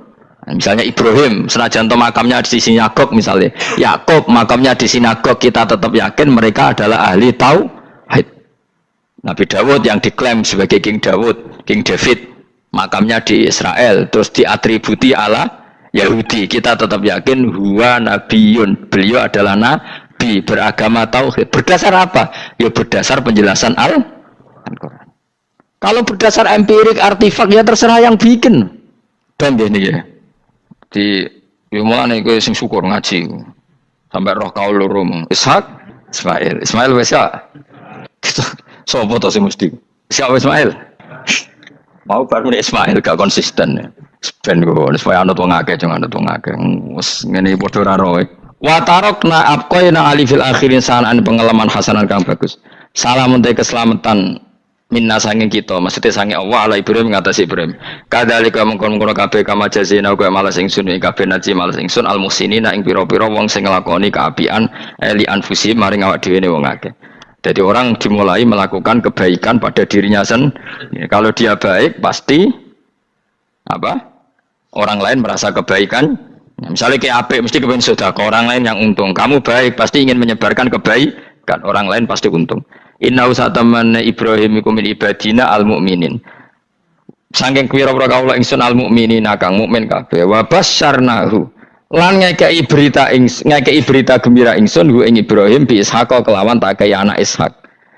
Ustudillah dikai dalil apa bidzalika klan do bi Ishaq ala anadzabiha ing atase sak temene sing disembelih kuwi ruhul ya anak Ishaq. Dadi ana kaul sing darani pokoke ora Ishaq. Ora Ishaq sapa? Ya Ismail. Jadi Imam Suyuti ngotot Ismail, sing nyarai Jalalain Imam Sawi ngotot Iska. Iki partai Jalalain apa Sawi? Yo Jalalain kaose kadung kaos Jalalain dulu. Yes pokoke nara Ibrahim kan agak Ismail ya. Iska tidak mungkin yang lain iku wae sing ngono wae kok ribet. Sing jelas niku ana sing disembelih. Jenenge nara Ibrahim, sapa? Ishak, Ismail. Sing nyembelih jelas Ibrahim, nanti ku jelas. Aduh. Repot. Jadi wong alim dadak. Kula nate maca mobil mangkal nganti saiki. Susah dadi wong waras, tangan-tangan kok. Ya bener e. Lah wong gendeng ora tau mikir. Jadi aku tahu dendam mbek tulisan mobil mesti tok-tok. Gelem ra gelem kan maca ning ngarepe. Susah dadi wong waras. Aku pertama iskal, engko waras kok susah. Tanganan iya, wong gendeng kan gak tau mikir. Mulane kena susah berarti waras. Nak ora tau mikir berarti. Jadi mau nak roh khilaf berarti wong alim, nak ora roh khilaf berarti wong orang alim. Saiki wis roh khilaf berarti alim. Masa Rasulullah jadi nabi itu 23 tahun. Terus sampean ingin ngaji paham dalam 1 jam, itu keangkuhan. Jadi Rasulullah itu jadi nabi itu 23 tahun. Tapi orang ingin memahami Islam, nyewa kiai, diatur lagi itu kalau nggak pernah sepuh itu dosa, itu jelas itu. Itu 1 jam ingin paham. Saya punya sekian cerita ini Maulidur Rasul Shallallahu Alaihi Wasallam. Itu dulu zaman Nabi itu ada ayat yang Jibril jauh-jauh dari langit turun ke bumi hanya membawa 1 kalimat. Sehingga syarat seorang mufassir itu termasuk tahu pertanyaan kalimat apa yang hanya 1 diturunkan Jibril, yaitu kalimat minal fajr. Jadi dulu awal-awal Islam itu ada ayat kamu makan wakulu washrobu hatta yatabayyana lakumul khaytul abyadu minal khaytil aswad. Jadi kalau malam puasa itu orang boleh makan selagi melihat benang putih sama benang hitam itu belum kelihatan. Tapi kalau sudah kelihatan mana yang hitam, mana yang putih, berarti otomatis imsak. Itu sahabat entah saking lugunya, itu ya benar-benar pasang benang hitam sama putih, dia makan. Nanti 1 jam dari makan misalnya diintip lagi, kok belum kelihatan makan lagi. Mungkin yang istrinya cantik ya kumpul istrinya lagi, kalau tidak cantik ya sudah tidak usah mungkin. Sampai itu jadi perilaku sahabat berhari-hari. Ketika dilaporkan ke Rasulullah, Rasulullah itu tertawa-tawa. Kok ada begitu? Baru Jibril datang menerangkan minal fajr. Jadi benang hitam artinya masih malam, benang putih maknanya sudah fajar shadiq. Itu lama sekali. Saya terus mau cerita tentang sanad ilmu. Jadi Nabi itu 23 tahun. Dan itu tidak gampang, ada fasenya. Bahkan ada fase Nabi itu harus as-sukut anil mungkarat. As-sukut anil mungkarat itu diilmoni oleh pakar-pakar usul fikih. Apakah as-sukut anil mungkarat itu berarti mengekrori kemungkaran? Apa takhirul bayan? Saya ulang lagi pakai bahasa Indonesia. Ketika ada kemungkaran, Nabi diam. Itu diamnya karena nyari momen untuk ngandani. Atau memang diam itu dengan tanda kutip jangan-jangan dianggap ikrar. Makanya ulama usul fikih itu berdebat. Diamnya Nabi ketika melihat kemungkaran di awal Islam itu karena ada ma huwa aham, ada yang lebih penting yaitu menerangkan tauhid. Atau takut itu menjadi satu momok bagi mereka karena Nabi dianggap coro Jawa itu dianggap kecangkeman, sidik-sidik ngeloroi. Nah, perdebatan ulama dalam seperti ini itu penting sekali karena nanti menjadi satu rumus ilmu. Saya berkali-kali berpikir gini, misalnya Anda punya keponakan atau punya anak pacaran. Ada Pak D yang keras sekali, mesti marah. Itu nanti ponakannya nggak sempat dikandani karena main saja nggak berani, mesti Pak D itu marah. Karena ini Islam garis keras atau garis lurus atau apa lah nggak tahu. Pokoknya punya garis. Terus ada kelompok Islam yang nggak punya garis, ya nggak punya karakter. Ponakannya pacaran ya santai, malah kenalan pacarnya ponakannya. Cantik kuliah podo, sehingga ponakannya merasa terjustifikasi. Berarti pacaran nggak apa-apa, wong paman saya nggak marah. Natijahnya pasti sama. Yang terlalu mudahanah, yang terlalu baik, hasilnya tidak didik sama sekali. Karena seakan-akan mengakui bahwa itu tidak apa-apa. Yang keras sekali hasilnya juga sama, nggak didik sama sekali. Karena dolan we rawani, kapan didiknya? Nah kira-kira seperti itu. Yang nggak mau berteman sama orang-orang maksiat juga hasilnya sama, meskipun atas nama kebenaran. Aku mau kancanan nang maksiat, ngotori. Hasilnya sama, nggak mau mendidik. Tapi yang mau ngancani juga bahaya kalau terlalu keseringan karena jute aku kenal kiai iki ratu diloroi, berarti gak popo kan gitu. Nah ini PR besar dalam umat Rasulullah Shallallahu Alaihi Wasallam. Tadi saya diceritani Mbah Jamal berjuangnya di sini, nata dari kampung yang macam-macam menjadi kampung baik. Dulu saya Duki di Lasem ya gitu. Mbah Mun dulu ya sarang dihimpit 2 kampung yang masalah. Tapi lama-lama terus jadi kampung yang baik lewat tarbiyah, lewat biasa. Maka ketika kemungkaran kita biarkan, itu namanya apa? Namanya itu kalau dalam usul fikih itu takhirul bayan. Apa? Mengundurkan memberi apa? Penjelasan. Karena sekali tidak dengan definisi ini, nanti takutnya dianggap al-iqrar alal mungkar, dianggap ngakui kemungkaran. Nah, saya termasuk orang yang sangat usuli ya, sangat memahami Quran, hadis itu secara disiplin ilmu usul fikih. Nah, kenapa itu satu keharusan begini logikanya? Saya ulang lagi, Nabi jadi Nabi itu 23 apa? Itu yang menyokong beliau jadi Nabi itu orang Nasrani dan orang Yahudi. Karena itu satu-satunya perangkat yang harus dipakai. NU belum ada, sama nggak usah GR bela Nabi, NU pas itu belum ada. Maulid Nabi itu yang kangelan itu Abu Lahab, bukan pengurus NU. Sampai sekarang dalil Maulid itu masih pakai Abu Lahab. Jadi ini ya NU itu termasuk organisasi yang luar biasa. Abu Lahab itu jadi dalil.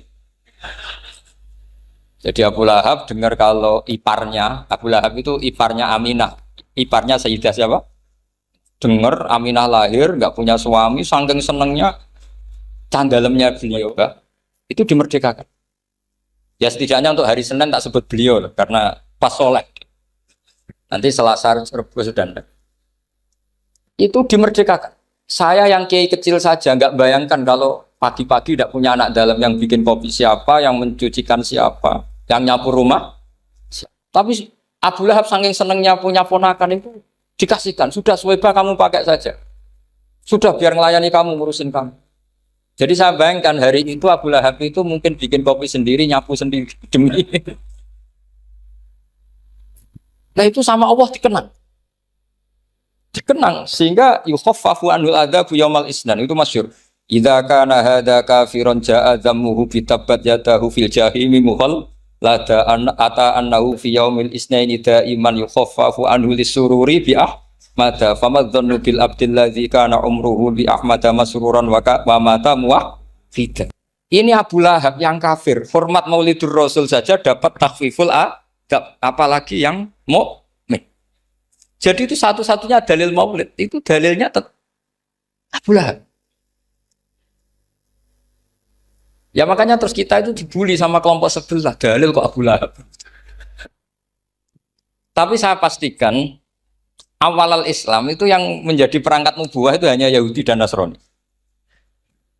Karena yang lainnya nggak tahu Nabi itu apa. Saya beri sedikit cerita, Nabi itu umur, anggap saja kita ikut kaul yang 12 tahun saja. Sebetulnya ada beberapa perdebatan, yang bilang 9, ada yang bilang 12. Tapi yang debat tidak usah didengerin, sama-sama nggak tahu kok ngotot. Kadang orang debat yang lucu, sama-sama nggak tahu kok ngotot. Anggap saja 12. Nabi datang ke Syam. Syam itu ya sekitar Syria, Lebanon, Palestina itu Syam. Itu pertama yang tahu kalau beliau Nabi itu ya rohib. Rohib itu terjemahnya ya pendeta. Rohib, Bukhaira, nemuin Abu Thalib. Itu siapa? Ini anak saya. Terus ditanya lagi, ini siapa? Ini anak saya. Sampai 3 kali. Terus sampai Abu Thalib itu agak tersinggung. Memangnya masalahnya apa kalau dia anak saya? Terus Ibu Bukhaira bilang gini, semua alamat Nabi pada anak ini itu ada semua, kecuali kecelakaannya satu, anak kamu. Loh memangnya masalahnya apa? Karena alamatnya Nabi di Taurat dan Injil itu yatim, sementara ini punya bapak kamu, ini masalah. Jadi dilihat macanya sudah memenuhi kriteria, semua memenuhi kriteria, kecuali satu, karena punya bapak Abu. Akhirnya Abu Thalib ngaku, ndak ini ndak anak saya, ponakan saya. Akhirnya diketahui kalau ini benar-benar calon Nabi. Pertama yang tahu siapa? Pendeta. Karena yang punya khazanah kitab samawi itu ya para orang Nasrani dan Yahudi. Sehingga Al-Quran meskipun pada akhirnya ngeritik Yahudi Nasrani, carakan Yahudi dan Nasrani. Karena satu-satunya yang masih punya kitab samawi itu Yahudi dan Nasrani. Meskipun sebagiannya sudah dirubah-rubah. Alamat pertama itu seperti yang diceritakan di berjanji afi ainaihikum, matanya dilihat. Terus perlakuan pohon. Saya pernah di pohon itu, pohon nubuah. Itu umurnya ribuan tahun. Itu kalau Nabi duduk misalnya di arah barat, matahari dari barat, normalnya akan kena kesetrong matahari. Itu yang rubah itu dahannya. Jadi Nabi itu orangnya lugu, duduk aja nggak mau mikir. Memang syaratnya Nabi itu nggak boleh mikir, harus ummi itu lugu. Nggak boleh Nabi mikir besok makan apa, terus menjabat apa, itu nggak boleh. Itu udah Nabi itu, maklar itu. Nabi itu nggak boleh mikir. Makanya Quran nyifati Nabi itu makun tata drimal kita bualal iman. Kamu itu tidak tahu kitab itu apa, iman itu apa. Jika Nabi itu nggak bisa jumpa pers, nggak bisa. Nabi kok memaklumatkan wah saya tadi malam, nggak bisa. Nabi itu justru bagus keliru pertama jadi Nabi. Nabi pertama ketemu Jibril itu dikira malakul maut, dia lari ketakutan. Zamiluni Khotijah, saya ini takut, itu tadi ada malakul maut, saya takut. Sama Khotijah dikemulin. Jadi Nabi itu nggak tahu kalau itu malaikat siapa? Jibril. Jibril nggak bisa dia kenalan nggak di seminar. Ini malaikat Jibril pernah kuliah di sini, nggak bisa seperti itu. Jibril itu ya aneh. Pertama ketemu Nabi, Iqra ya Muhammad, kamu harus baca ini. Kata Nabi, ma'ana Nabi Qur'an, saya tidak bisa baca. Harus bisa. Dipaksa sampai 3 kali, Nabi tetap jawab, saya tidak bisa baca. Terus kata Nabi kenangnya, Tony, saya didekap, kamu harus bisa baca. Setelah baca dilepas, Nabi lari, pulang. Pulang terus bilang ke istrinya, Zamiluni. Ini secara nahwu agak aneh, karena mukhotobahnya perempuan satu, harusnya Zamilini. Kalau untuk perempuan harusnya idribi ya, unsuri gitu. Tapi karena Khadijah dihitung ahl itu keluarga, maka Nabi pakai khitab mudzakkar jamak Zamiluni. Jadi Nabi nggak tahu kalau pertama jadi, karena syaratnya Nabi harus ummi. Justru karena ummi itu orisinil, semua yang dikatakan Nabi pasti dari wahyu. Nanti Nabi sampeyan mikir, saya besok ngomong apa ya supaya orang tertarik. Makanya kamu nggak akan jadi Nabi. Selain sudah ditutup juga bahaya ini karena tadi. Makanya saya ngaji itu ya sekenanya saya tidak pernah ngaji itu mikir. Karena ngaji itu menarik itu terserah nasib. Kalau nasib sedang baik, kamu tidak paham gini, wah Gus Baik ilmunya tinggi sampai kita tidak paham itu kalau nasib sedang baik. Kalau nasib tidak baik, ngomong sudah enak apa, wah sebulet tuh. Jadi sebetulnya ini masalah qalb. Allah yang muqallibal qulub. Kayak kamu kelihatan serius, itu kalau nasib sedang baik dianggap pemikir. Kalau nasib sedang nggak baik, wong kok merengut terus, mesti begitu. Kalau kamu nasib baik, sering guyon, mesti orang komentarnya, alhamdulillah itu ceria, gampang syukur. Kalau nasib nggak baik, kiai kok guya-guyu, jelas kan gitu. Sehingga Nabi itu memang nggak boleh mikir. Sehingga diistilahkan makun tadri mal kitab walal iman. Kamu itu tidak tahu Muhammad, kitab itu apa, iman. Justru itu bagus. Nggak tahu itu bagus kalau untuk Nabi. Kalau untuk apa? Sehingga orisinil datang ke Khadijah, Zamiluni. Jawabannya Khadijah lucu. Kamu betul ketemu orang seperti ini ke makhluk seperti ini nih. Iya kata Nabi. Itu Khadijah itu kacaunya bukan main. Khadijah itu kacau. Khadijatul Kubra, masuk manaqib yang dicintai Mbah. Ini mbah-mbahnya Habib, ini Muhammad bin Anis. Khadijah bilang gini, ya gini saja Mas. Suatu saat kalau teman kamu itu datang bilang ke saya, iya kata Nabi. Gak ngerti kalau ini dites. Suatu saat Jibril itu datang lagi. Nabi juga, ini loh temanku. Kalau bilang Jibril itu ini temanku datang lagi. Khadijah fahasarat an fakhidiyah. Masyhur itu di riwayat. Pahanya agak dibuka. Mas, temanmu masih, lari katanya. Terus setelah lari ditutup lagi. Temanmu datang lagi. Iya datang lagi. Absyir ya Muhammad, kamu harus senang. Itu benar-benar kamu itu Nabi. Jadi Khadijah punya sekian definisi. Kalau Nabi betul itu melihat malaikat betul itu melihat aurat itu pasti lari. Jadi dibuka. Ternyata Jibril lari. Khadijah ini tidak tahu, yang tahu Nabi. Nabi ya nggak tahu kalau dites. Kalau Nabi tahu, kok nggak enak dites ya. Jadi ini mungkin. Jadi Nabi itu nggak tahu kalau dites. Mas, kalau temanmu datang bilang saya. Setelah pas Nabi sama Khadijah, Jibril datang. Masyhur itu fahasarat an fakhidiyah. Dibuka, temanmu masih Mas, lari gitu.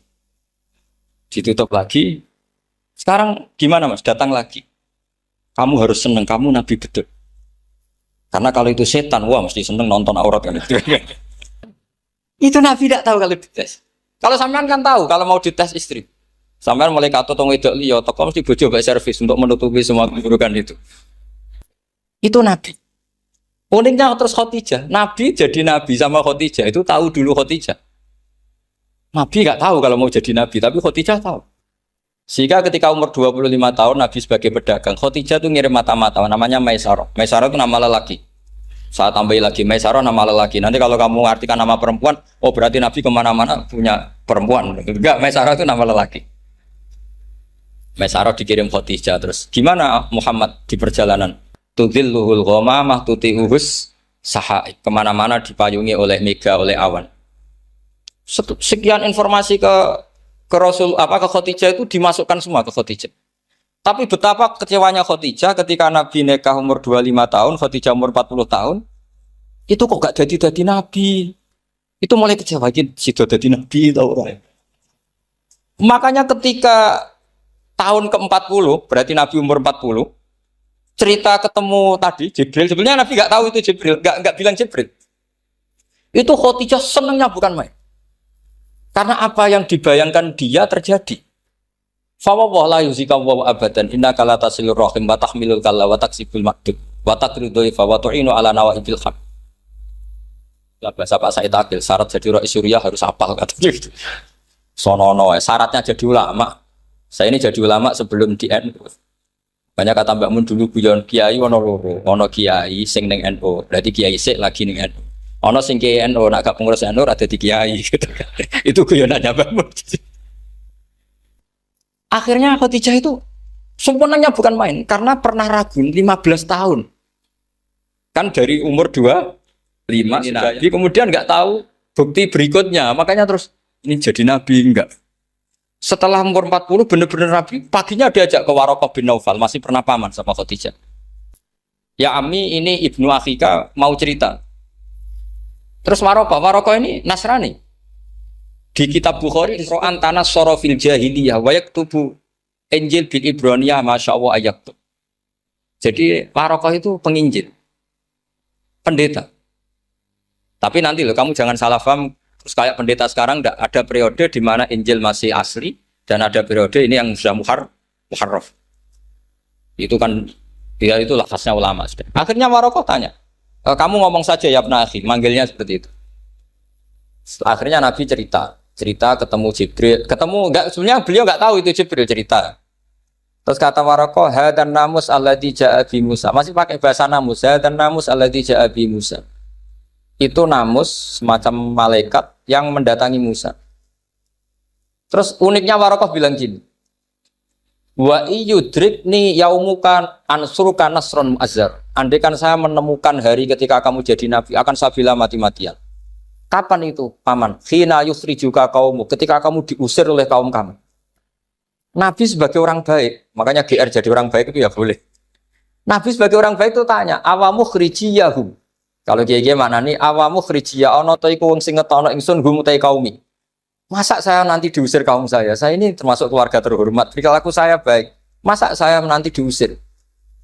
Terus kata Waraqah, tidak ada seorang pun yang jadi nabi kecuali nanti ngalami diusir.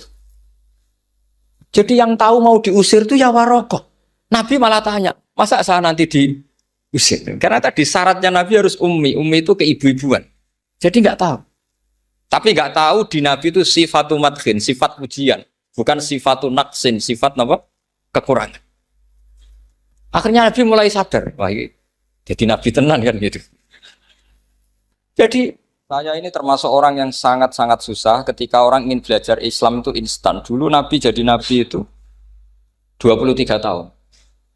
Itu untuk menemukan teori masbuk, tidak nyalip imam, itu Nabi juga lama. Jadi dulu sahabat itu kayak anak-anak kecil zaman saya kecil itu kalau imam sudah rakaat ketiga atau rakaat keempat itu kalau orang-orang desa kan langsung takbir terus dia sholat sampai 3 rakaat nyalip siapa? Imam. Nanti di rakaat keempat baru sama imam salam dia ikut salam. Itu hebat betul. Itu sama sekali nggak salah. Kalau ditanya, lo kok ikut salam? Kan sudah sama-sama 4 rakaat karena imamnya dia apa? Disalib, jadi dia takbir terus tahu imamnya rakaat ketiga atau keempat terus nyalip sampai ke rakaat yang sama, nanti salamnya bareng-bareng imam. Itu dulu sahabat ya gitu. Kalau Rasulullah sudah di rakaat keempat atau ketiga langsung mereka takbir Allahu Akbar nyalip. Setelah nyalip menyamakan dengan Rasulullah salam juga ikut salam. Jadi itu dulu lama sekali prosesnya. Sampai ada satu peristiwa Mu'ad bin Jabal datang. Kemudian Nabi sudah sholat, berarti masbuk kalau dalam bahasa fikih. Mu'ad langsung ikuti Nabi, setelah Nabi salam baru Mu'ad menambahkan jumlah rakaat yang tertinggal. Terus semenjak itu jadi sunnah Jadi sunnatan mutabaah kalau masbuk ikut imam, kemudian hanya menambahkan rokaat yang apa? Itu 23 tahun. Jadi saya ngisi 20 menit yang nggak paham, 2 jam yang nggak paham, 3 jam yang nggak mungkin paham. Daripada gitu ya 20 menit saja.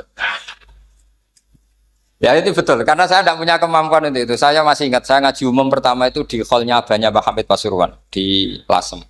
Kedua di Pak Hamid Pasuruan kemarin. Terus tadi di Kiai Robah Maksum, itu ajudannya 3 kali ke saya tidak mau. Kiai Robah datang sendiri, sudah sepuh dituntun. Saya ini agak-agak soleh lah, kalau sama orang sepuh itu pengapesan. Masih ingat lah aturan mainnya laisa minna walam yarham saghirana wa yuwaqqir haqqa kabirina. Tapi yang sepuh betul kayak Mbah Jamal itu sepuh betul. Ada sepuh gaya-gayaan tidak mau. Karena memang Mbah Jamal itu besanan sama saya, Mbah Sahal itu misanan saya, misanannya Mbah saya. Terus dapat Mbah Nafisah ya keluarga sini. Saya teruskan kalau Mbah Robah itu faktornya sanad. Robah bin Maksum, Maksum ini muridnya Mbah siapa itu? Fakih Mas Kumambang. Mbah Zubair dulu ya ngajinya sama Mbah Fakih apa? Mas Kumambang. Kemarin seminggu yang lalu saya di Pondok Termas ya faktornya sepuh. Karena sanad saya Mbah Mun, Mbah Zubair, Kiai Fakih Mas Kumambang, kemudian Mbah Mahfud apa Termas. Maka berjanji itu kitab yang masalah madaih itu bagus secara tarikh. Jadi kita madaih itu beda-beda. Ada yang kayak Habib Ali. Habib Ali itu lebih ke isek itu berontok. Jika saya suka baca Simtud Duror itu kalau pas isek, pas berontok. Bronto itu ya pas kangen Nabi, biasanya saya wudhu terus baca Simtud Duror, itu pas isek. Tapi kalau saya ingin baca sejarah suka berjanji. Kalau Habib Ali jelas isek. Yang duriannya sekarang di Solo termasuk Habib Muhammad bin Husain bin Anis bin Alwi bin Ali yang punya Simtud Duror. Jika kalau beliau baca sholawat ya sholatan yattasilu biha ruhul musolli alaihi fayam basitu fi qalbi sirunuri ta'aluki bi wa hubbi fayuktabu biha bi inayatillahi fi hisbi. Kalau berjanji enggak, dia tahu problem utama Nabi itu nasabnya karena beliau orang Quraisy, orang jahiliyah yang dikira enggak punya darahnya Nabi Ibrahim. Maka beliau pertama ngarang diantaranya wabatu fa'akul huwa Muhammad bin Abdullah bin Abdul Muttalib wasmuhu Syaibatul Hamdi Humidat Khisalusaniyah. Saya pastikan Muhammad cucunya Abdul Muttalib. Dia yang punya pintu yang mau masuk ke Ka'bah namanya Babu Bani Syaibah. Itu nama lain dari Abdul Muttalib. Terus diteruskan. Abdul Muttalib bin Hasyim terus sampai wa adnanu bila raibin idadzawil ulubin nasabiyah ila dabihi Ismail nisbatuhu wa muntah. Karena berjanji ingin ngomong, ingin memaklumatkan ini Muhammad. Kamu kira orang mana? Beliau adalah turunan Ibrahim. Kayak apa alimnya yang ngarang berjanji? Ya, saya berkali-kali ngomong di mana-mana. Lah berjanji itu nasibnya kurang baik. Dibaca bahasa Arab, yang baca nggak paham, yang dengar nggak paham. Akhirnya kubu sebelah dianggap baca mantra. Nah, terus dihukumi bid'ah kan? Coba kalau itu ditulis bahasa Indonesia. Nasab Muhammad. Dia punya bapak Abdullah, punya mbah Abdul Muttalib gini-gini. Paling kubu sebelah tidak akan bilang bid'ah. Mesti ngomong ini buku sejarah. Jadi gara-gara bawa bahasa Arab, sing maca ora paham, sing nyenggaki ora paham, terus koyo mantra. Sing kritik yo luwih ora paham. Sudah akhirnya. Jadi berjanji itu bela-belain Nabi itu yang dilihat sisi nasab. Makanya beliau ngendikan wa adnanu bila raibin intadawil ulumin nasabiyah ila dzabihi Ismaila nisbatuhu wa muntah. Itu juga orang Yahudi. Akhirnya orang Yahudi banyak yang iman. Ternyata Muhammad itu udah orang lain. Sampai mereka bilang Muhammad minal asbab. Muhammad itu enggak lain saudara kita. Akhirnya orang Yahudi banyak yang iman. Jadi pertama Nabi jadi Nabi itu yang tahu ya orang Yahudi dan orang Nasrani karena mereka pasti punya sisa-sisa kitab samawi. Nah, itu yang diceritakan Ka'bil Ahbar. Ya Al-Haditsus Tsani an Yasar bin Atha an Ka'bil Ahbar. Qala 'allamani Abi Tawrata ila sifran wahidan kana yaktimuhu wa yudkhiluhus sunduk falamma mata abi fatahtuhu fa idzan fi nabiyyun yakhruju akhiras zaman maulidu bi Makkah wa hijratu bil Madinah wa sultanuhu bisyam. Ya, jadi ini saya urun nerangkan maulid. Tapi jangan diundang lagi. Ya, jadi, pokoknya saya ini kaidahnya jelas. Kalau tidak pernah sepuh undang saya haram. Aturan fikihnya kan gitu. Kalah alim ngatur yang alim haram. Kalah tua ngatur sing tua haram. Tapi nak wong tua ngatur sing nom ana kemungkinan halal. Mereka ana kemungkinan sing nom ra nurut wong tua itu dosa. Makanya kalau saya dipanggil yang pernah sepuh, waduh cocok ra cocok ya samina wa atona. Karena Mbak Jamal ini abahnya Gus Rozin, biasanya Basal. Terus saya pokoknya tak ingat saya pengajian umum itu baru ke-7 ke 8. Semoga ya nanti sampai mati ya jumlahnya masih bisa terhitung. Tapi kalau ngaji rutin saya terus ngaji rutin. Saya pernah baca hikam di Jogja khatam. Kalau di pondok saya sudah nggak terhitung saya khatam berapa kitab nggak terhitung karena saya sering ngaji rutin. Sehingga tiba itu kitab kesayangan Habib Ali. Habib Ali sebelum ngarang Simtud Duror itu beliau nginduk kitab apa? Tiba masyhur. Jadi saya ulang lagi ya, kalau Tiba sama Berjanji lebih ke tarikh, kalau Habib Ali ke Isyak, semuanya baik. Saya baca Habib Ahmad Al-Habsyi Pasuruan pernah tak tanya, kenapa kalau Maulid baca 3-3-nya? Ben gak asobiah Gus, ben keduman kabeh. Saya itu setengah hafal semua, 3-3-nya setengah hafal. Berjanji cerita, Al-Haditsu Tiba yang ini Tiba, Al-Haditsu Tsani an Yasar bin Atha an Kabil Akhbar. Kata Kabil Akhbar, saya ngaji sama bapak itu Taurat itu khatam. Tapi saya itu iskal itu janggal. Kenapa ada satu lempiran yang nggak diajarkan? Disimpan fisunduk. Jadi orang Yahudi itu ada baiknya. Mestinya kalau mangkal kan dibakar supaya hilang jejak. Enggak. Karena Yahudi itu ada unsur nubuah. Karena babanya Yahuda bin Yakub bin Ishak bin Ibrahim. Tapi Yahudi yang orisinal ya. Saya berkali-kali ngaji bilang Israel itu kalimatu madhin, pujian. Sehingga Israel disebut wa anni faddaltukum alal alam itu Israel yang bani karena ada gennya Nabi. Kalau Israel yang sekarang itu nation, sebuah negara. Mereka ada yang Zionis, ada yang turunan Eropa, Amerika, terus Islamfobia. Itu beda Israel yang negara dengan Israel yang bani. Kalau yang bani itu ada unsur gen para apa? Nabi, sehingga ya bani Israel. Tapi kalau Israel sekarang nama sebuah negara. Sehingga ketika Allah bilang ya bani Israel itu khitabnya pada penduduk Medina.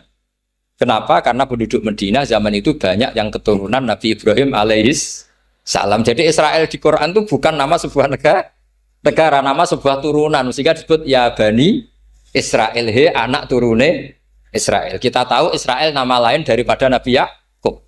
Yakub bin Ishak bin Ibrahim. Ya karena memang saya nekuni ilmu. Kalau tadi yang Banjari kan nekuni suara. Jadi suaranya bagus. Itu kalau nggak ditopang al-jamalul akli, logikanya juga bagus. Itu bahaya, nanti orang mau nyanyi tok. Nah ini tak bantu. Tadi ada al-jamalul sauti, kebaikan secara suara. Ini tak bantu al-jamalul akli, kebaikan secara makna. Ya mestinya keren al-jamalul akli, karena al-jamalul sauti itu penyanyi dangdut bisa. Jadi semua penyanyi bisa, kalau suara bagus ya. Tapi kalau maknanya Tiba itu kalau tidak orang alim tidak bisa. Terus tuku terjemahannya tetap paham, bakat gitu. Saya teruskan. Falam mama tabi, orang Yahudi itu dia benci kok naskah itu tetap disimpan. Terus kata Kabil Akhbar, falam mama tabi fatah tuhu, ketika bapak saya meninggal, kotak ini tak buka. Faidan fihi nabiyun yakhruju akhir zaman. Di situ ada keterangan bahkan akan ada nabi yang keluar akhirat, mauliduhu bi Makkah wa hijratuhu bil Madinah wa sultanuhu bis-Syam. Kerajaannya itu di Syam. Bareng Kabil Akhbar ini sebetulnya menangi Rasulullah SAW. Tapi dia nggak mau iman. Karena Nabi itu nggak lengkap menurut dia. Ini Muhammad sudah benar lahirnya di Mekah, wafatnya di Madinah. Tapi masih kurang satu, wa sultanuhu bis-Syam. Zaman itu Syria, Lebanon, Palestina masih di bawah pasukan salib. Pasukan Nazaret. Sehingga dia mikir, katanya kerajaan Islam ada di Syam, ini kok Muhammad nggak jadi raja di Syam. Sehingga dia menunda imannya. Yu'akhiru Islamah. Bareng era Sayyidina Umar, beliau bisa menaklukkan Baitul Maqdis. Terus dia iman. Makanya imannya Kabil Akhbar itu era Sayyidina Umar, karena sudah masuk definisi ketiga wa sultanuhu bis-Syam. Kerajaannya Nabi ada di iman. Sekali iman langsung pinter deh. Wong sedurunge baca kitab Samawi banyak. Sehingga Sayyidina Umar kalau mau tanya kitab Samawi ya tanya Kabil Akhbar. Karena beliau itu Nabi sudah benar maulidu bi Makkah wa hijratu bil Madinah wa sultanuhu Bisa. Rasulullah ketika wafat atau intaqala ila rafiqil a'la itu belum menangi Islam menaklukkan mana Palestina. Tapi Nabi itu kasef.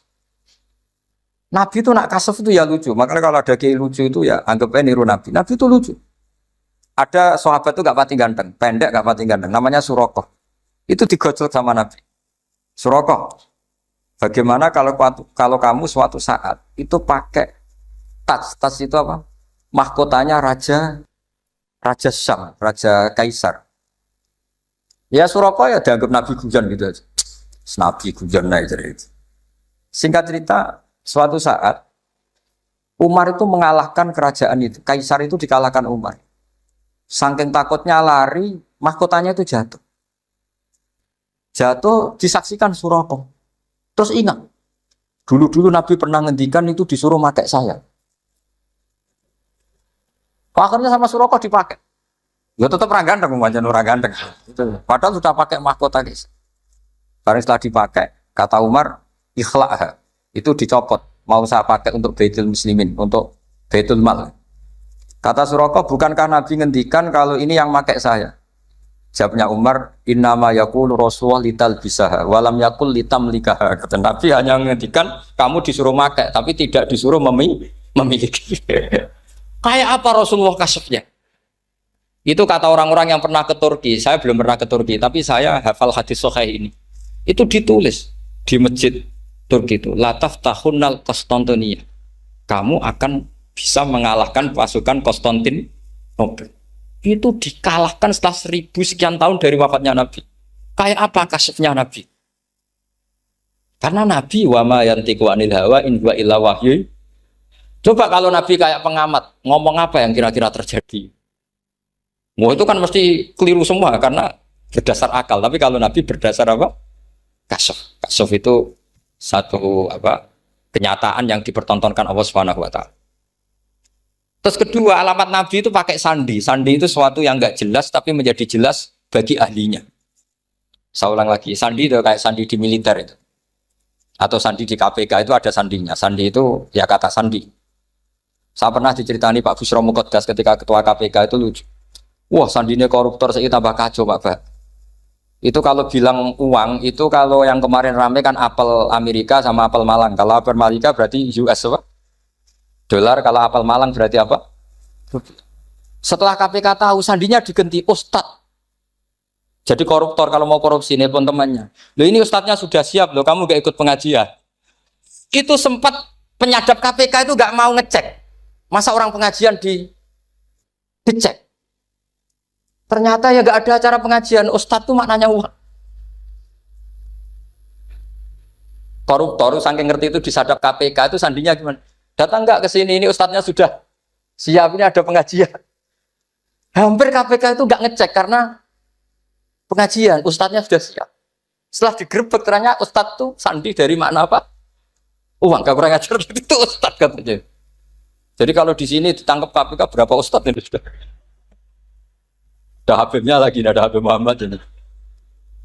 Nah, Al-Farisi itu pemikir, dia orang Persia. Di mana-mana orang Persia itu pemikir. Persia itu kalau sekarang ikut Iran.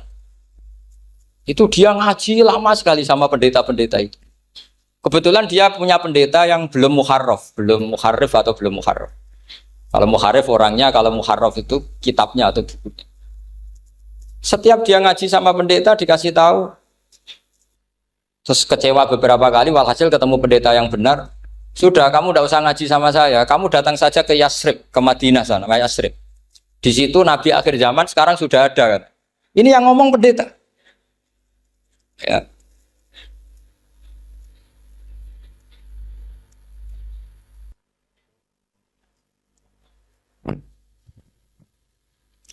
Ya terus sandinya itu 3. Itu aneh semua sandi. Sandinya pertama layak balus sodaqah. Lalu saya tahu kalau itu Nabi gimana. Pas itu posisi di Babylon. Babylon itu sekarang ikut Irak. Babylon itu ikut Irak. Dia orang Persia, kira-kira sekarang Iran. Terus dia kerja di Babylon, kalau sekarang ikut Irak. Makanya ada yang cerita Nabi Ibrahim itu orang Babylon, berarti orang mana? Irak. Kemudian pindah ke Syam, Kemudian sempat hidup di mana? Makkah. Akhirnya datang. Beliau di Babylon diceritain. Terus beliau miskin. Terus ada kafilah dari Yasrib, dia bilang, saya siap jadi budak Anda, asal saya dibawa ke Yasrib. Akhirnya Salman jadi budak. Jadi budak, dia di Yasrib jadi budak. Demi penelitian tuh dia jadi budak. Padahal dia orang pinter sekali, namanya Salman Al-Farisi. Setelah jadi budak, dia di Yasrib. Suatu saat dia kerja dapat ujroh itu upah. Datang ke Rasulullah. Ya Muhammad, manggilnya masih jangkar. Ya Muhammad, saya punya banyak uang. Kamu kan punya sahabat banyak, punya santri banyak. Ini tak sedekahkan ke kamu. Apa kata Nabi? Sahabat dipanggil semua. Halumu ilayya, ke sini ini makan, ini ada sedekah. Terus kata Salman kenangannya walam ya'khud min hasya'an. Bahkan sebagian riwayat mengatakan falam yamussa. Nabi nyentuh saja gak mau. Karena diistilahkan sedekah. Terus kata Salman, hadhihi waqidah, ini satu alamat. Itu sandi. Gak ada yang tahu kecuali ahli kitab. Setelah seminggu, 2 minggu dapat uang lagi. Ya Muhammad, hadhihi hadiyatun laka, ini hadiah untuk kamu. Nabi langsung ikut dahar. Hadhihi sintan, ini 2. Kalau logika kita pakai pengamat, bedanya apa? Sedekah ya dapat, hadiah ya dapat. Kan nggak ada bedanya sama sekali. Ternyata itu sandi. Sandi wayak balus hadiah tapi walayak balus sedekah. Nabi itu nerima hadiah tapi nggak nerima sedekah. Bagi orang kebanyakan kan bedanya apa? Sama-sama dapat. Kiai pakai duit 1 juta, mbok arani sedekah ya ditompo. Mbok kayak 50.000 diarani hadiah ya ditompo. Sementing kan duit. Tapi kalau Nabi tidak bisa seperti itu. Kalau dikatakan sedekah nggak mau nerima, kalau hadiah akhirnya wah ini sudah ada 2 alamat. Jadi alamat tuh ya kadang aneh, masa sedekah sama hadiah dibedakan. Terus ketiga, wa fi katifihil aisar khatamun nubuwah. Mislu baidatin nu'amah. Di katifil aisar, apa kalau orang sini bilang apa? Pundak yang kiri itu ada khatamun nubuwah, ada alamat bahwa beliau adalah nabi akhir zaman. Itu mislu baidatin nu'amah, kayak semacam telur manuk darah. Wah itu pusing. Waduh, caranya ngelihat gimana? Dia berkali-kali datang ke situ. Nabi itu orangnya priayi, jadi sering pakai baju. Kalau Nabi ini jenengan sering blodor gampang. Ini kan Nabi kan sering priayi. Tapi Nabi itu memang unik. Ketika Salman ke situ, pas beliau mau wudu, biasanya nggak pernah pakai buka baju. Nabi dibuka bajunya. Pokoknya Salman fa'aqab ba'alaihi, bersungkur di depan Nabi, kemudian mengatakan aman tu bika ya Rasulullah. Lagi-lagi 3 itu juga didapatkan dari ahli kitab. Makanya di awal-awal Islam itu ahli kitab itu luar biasa. Meskipun akhirnya di akhir-akhir masalah karena banyak oknum yang mentahrif itu. Jadi saya mohon ilmu-ilmu seperti nggak boleh hilang. Jangan mentang-mentang orang Yahudi Nasrani sekarang sudah muharraf, kamu terus anti sama sekali. Tetap ada sisa-sisa samawi. Karena mereka masih megang kitab apa? Samawi. Jadi kita fair saja. Yang salah ya salah, yang benar gini apa? Benar. Makanya saking fairnya Nabi, ini harus ditiru oleh semua orang NU, orang Muhammadiyah, orang apa saja. Nabi itu kalau menghormati satu ilmu itu luar biasa. Kata Sayyidina Umar, saya ini punya naskah banyak Taurat karena naskahnya menarik ya Rasulullah. Ada sahabat lagi cerita begini-begini. Jawabannya Nabi apa? La tusaddiquhum wa la tukadzibuhum. Kamu ya jangan bilang iya, ya jangan bilang tidak. Kalau kamu bilang iya, ternyata yang pas muharraf, yang pas sudah ada orisinil. Kamu bilang, wah itu bohong semua. Ternyata ada yang masih orisinil. Kayak apa Rasulullah hati-hatinya? La tusaddiquhum wa la tukadzibuhum. Kalau sekarang enggak, orang ekstrim. Pokoknya salah. Kalau enggak kita pokoknya salah. Iku ora ono hadise. Sing ono iku emosine, paham gitu. Jadi Nabi itu fair. Kalau sesuatu enggak mesti ya la tusaddiquhum wa la tukadzibuhum.